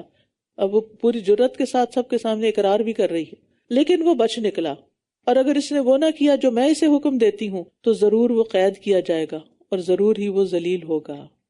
اس نے کہا اے میرے رب، قید خانہ مجھے اس سے زیادہ محبوب ہے جس کی طرف یہ سب مجھے دعوت دے رہی ہیں. یعنی اب یک نشد دو شد، پہلے ایک مصیبت تھی اب دوسری بھی گلے پڑ گئی. اصل میں یوسف علیہ السلام خوبصورت بھی بہت تھے. نبی صلی اللہ علیہ وسلم نے جب معراج کے موقع پر ان کو چوتھے آسمان پر دیکھا تو فرمایا کہ ان کو حسن کا آدھا حصہ دیا گیا ہے، یعنی آدھا حسن ساری دنیا میں بانٹ دو اور باقی آدھا ان کا. تو وہ بہت اٹریکٹیو بھی تھے اور نیک بھی تھے، ایک خوبصورتی ہو اور اوپر سے نیکی بھی ہو. اس نے کہا اے میرے رب، قید خانہ مجھے اس سے زیادہ محبوب ہے جس کی طرف یہ سب مجھے دعوت دے رہی ہیں، اور اگر تو نے مجھ سے ان عورتوں کی چال نہ پھیری تو مجھے ڈر ہے کہ میں ان کی طرف مائل ہو جاؤں گا اور میں جاہلوں میں سے ہو جاؤں گا. یہ ہوتا ہے نا بندہ مومن، ہر آزمائش کے وقت اللہ کی طرف رجوع، اللہ سے مدد. تو اس کے رب نے اس کی دعا قبول کر لی اور ان عورتوں کی چال اس سے پھیر دی. بے شک وہ خوب سننے والا، خوب جاننے والا ہے. ثم بدا لهم من بعد ما رأوا الآيات ليسجننه حتى حين. پھر اس کی بے گناہی کی نشانیاں دیکھ لینے کے بعد بھی ان کو یہی سمجھ آیا کہ وہ ایک مدت تک کے لیے اسے قید کر دیں تاکہ وہ عزیز مصر کے گھر سے نکل آئے. نہ عزیز مصر کی بیوی اس کے پیچھے لگے اور نہ اور عورتیں. اب جیل خانہ ایسا ہے جہاں کوئی نہیں آئے گا. تو انہوں نے یہ مان لیا کہ یوسف بے گناہ ہے، لیکن اس کے باوجود سب کے فتنے سے بچنے کے لیے ان کو جیل بھیج دیا گیا، یعنی بجائے اس کے کہ اپنی اصلاح کرتے ایک بے گناہ کو سزا دے دی۔ اور اس کے ساتھ ہی 2 اور نوجوان قید خانے میں داخل ہوئے۔ ان میں سے ایک نے کہا میں خواب میں خود کو دیکھتا ہوں کہ میں شراب نچوڑ رہا ہوں، اور دوسرے نے کہا میں خود کو دیکھتا ہوں کہ میں اپنے سر پر روٹیاں اٹھائے ہوئے ہوں جس سے پرندے کھا رہے ہیں۔ اے یوسف تم ہمیں اس کی تعبیر بتاؤ، بے شک ہم تو تمہیں احسان کرنے والوں میں سے سمجھتے ہیں۔ انا نراک من المحسنین، یعنی جیل میں ان کا جو اخلاق تھا، کردار تھا، کیریکٹر تھا، اس سے انہوں نے اندازہ لگایا کہ یہ انسان بڑا مختلف ہے، یہ محسن ہے۔ تو محسن اپنے رویے سے ہی پہچان لیا جاتا ہے، کیونکہ وہ ہر ایک کی مدد کے لیے تیار ہوتا ہے، دوسروں کے کام آتا ہے۔ اس نے کہا جو کھانا تم دیے جاتے ہو اس کے آنے سے پہلے ہی میں تمہیں اس کی تعبیر بتا دوں گا، یہ اس میں سے ہے جو مجھے میرے رب نے سکھایا ہے۔ سبحان اللہ، اس علم کو اللہ کی طرف منسوب کر رہے ہیں۔ میں نے ان لوگوں کا دین چھوڑ دیا ہے جو اللہ پر ایمان نہیں رکھتے اور وہ آخرت کے بھی انکاری ہیں۔ یہ نہیں کہا کہ میں فلاں کا بیٹا ہوں اور وہ پیغمبر تھے اور ان کے والد بھی پیغمبر تھے اور میرے دادا بھی پردادا سب پیغمبر تھے، یہ باتیں نہیں کی، بلکہ دین کی بات کی۔ انہوں نے مناسب موقع دیکھ کر اللہ کی طرف لوگوں کو دعوت دی، حالانکہ کئی دن سے اکٹھے ہی جیل میں رہ رہے تھے، آتے ہی نہیں پکڑ لیا۔ اور میں نے تو اپنے باپ دادا ابراہیم اور اسحاق اور یعقوب کے دین کی پیروی اختیار کی ہے۔ ہمارے لیے یہ حق نہیں کہ ہم اللہ کے ساتھ کسی چیز کو شریک ٹھہرائیں، یہ ہم پر اور سب لوگوں پر اللہ کا فضل ہے، لیکن اکثر لوگ شکر ادا نہیں کرتے۔ توحید کی نعمت کا ملنا اللہ کا بہت بڑا احسان ہے، اسی لیے ہم سب کی تمنا ہونی چاہیے کہ یا اللہ لا الہ الا اللہ پر ہمارا خاتمہ ہو۔ اے قید خانے کے 2 ساتھیوں، کیا جدا جدا بہت سے رب بہتر ہے یا اللہ جو اکیلا ہے بہت زبردست ہے؟ اس کے سوا تم بس چند ناموں ہی کی عبادت کرتے ہو جو تم نے اور تمہارے باپ دادا نے رکھ لیے ہیں۔ اللہ نے ان کی کوئی دلیل نہیں اتاری، حکم صرف اللہ ہی کا چلتا ہے۔ اس نے حکم دیا ہے کہ تم صرف اسی کی عبادت کرو، یہی درست دین ہے، لیکن اکثر لوگ جانتے نہیں۔ تو درست دین میں ہی دنیا اور آخرت کی اصلاح ہے۔ اے قید خانے کے 2 ساتھیوں، تم دونوں میں سے ایک تو اپنے آقا کو شراب پلائے گا اور دوسرا سولی چڑھا دیا جائے گا، پھر پرندے اس کے سر سے نوچ کر کھائیں گے۔ اس معاملے کا فیصلہ کر دیا گیا ہے جس کے بارے میں تم دونوں مجھ سے پوچھ رہے تھے۔ اللہ کے فیصلے تو بہت پہلے سے لکھے ہوئے ہیں۔ وقال للذی ظن انہ ناج منہ اذکرنی عند ربک، اور ان دونوں میں سے جس کے بارے میں یوسف کا خیال تھا کہ وہ قید سے رہائی پا جائے گا، اس سے کہا کہ اپنے آقا کے پاس میرا ذکر کر دینا، تو شیطان نے اسے اپنے آقا سے ذکر کرنا بھلوا دیا، چنانچہ وہ کئی سال تک قید خانے ہی میں ٹھہرا رہا، کیونکہ اللہ کا حکم یہی تھا، انہیں کوئی شکوہ ہی نہیں تھا۔ اور بادشاہ نے کہا میں خواب میں دیکھتا ہوں کہ 7 موٹی گائیں ہیں جنہیں 7 دبلی گائیں کھا رہی ہیں، اور 7 سرسبز بالیاں ہیں اور کچھ دوسری خشک ہیں۔ اے اہل دربار، مجھے میرے خواب کے بارے میں کچھ بتاؤ، اگر تم خواب کی تعبیر کر سکتے ہو۔ انہوں نے کہا یہ تو پریشان خواب ہیں اور ہم ایسے خوابوں کی تعبیر جاننے والے نہیں، اور بغیر علم کے تعبیر بیان بھی نہیں کرنی چاہیے، وہ بھی ایک جھوٹ ہوتا ہے۔ بغیر علم کے فتوے بھی نہیں دینے چاہیے، اس سے انسان خود بھی بھٹکتا ہے، دوسروں کو بھی بھٹکاتا ہے۔ اور ان دونوں میں سے جو شخص رہا ہوا تھا اسے ایک مدت بعد یاد آیا، کہنے لگا ذرا تم مجھے قید خانے تک بھیجو تو میں تمہیں اس خواب کی تعبیر بتاتا ہوں۔ یوسف اے بہت ہی سچے انسان، ہمیں خواب کی تعبیر بتاؤ کہ 7 موٹی گائیں ہیں جنہیں 7 دبلی گائیں کھا رہی ہیں، اور 7 سرسبز بالیاں ہیں اور کچھ دوسری خشک ہیں، تاکہ میں لوگوں کی طرف تعبیر لے کر لوٹوں تاکہ وہ بھی جان لیں۔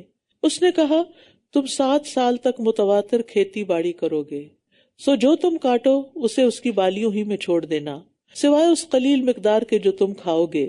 پھر اس کے بعد سخت قحط کے 7 سال آئیں گے، جو کچھ تم نے ان کے لیے پہلے سے جمع کر کے رکھا ہوگا اسے کھا جائیں گے، سوائے اس قلیل مقدار کے جو تم محفوظ رکھو گے۔ پھر اس کے بعد 1 سال آئے گا جس میں لوگوں پر خوب بارش ہوگی اور اس میں وہ رس بھی نچوڑیں گے۔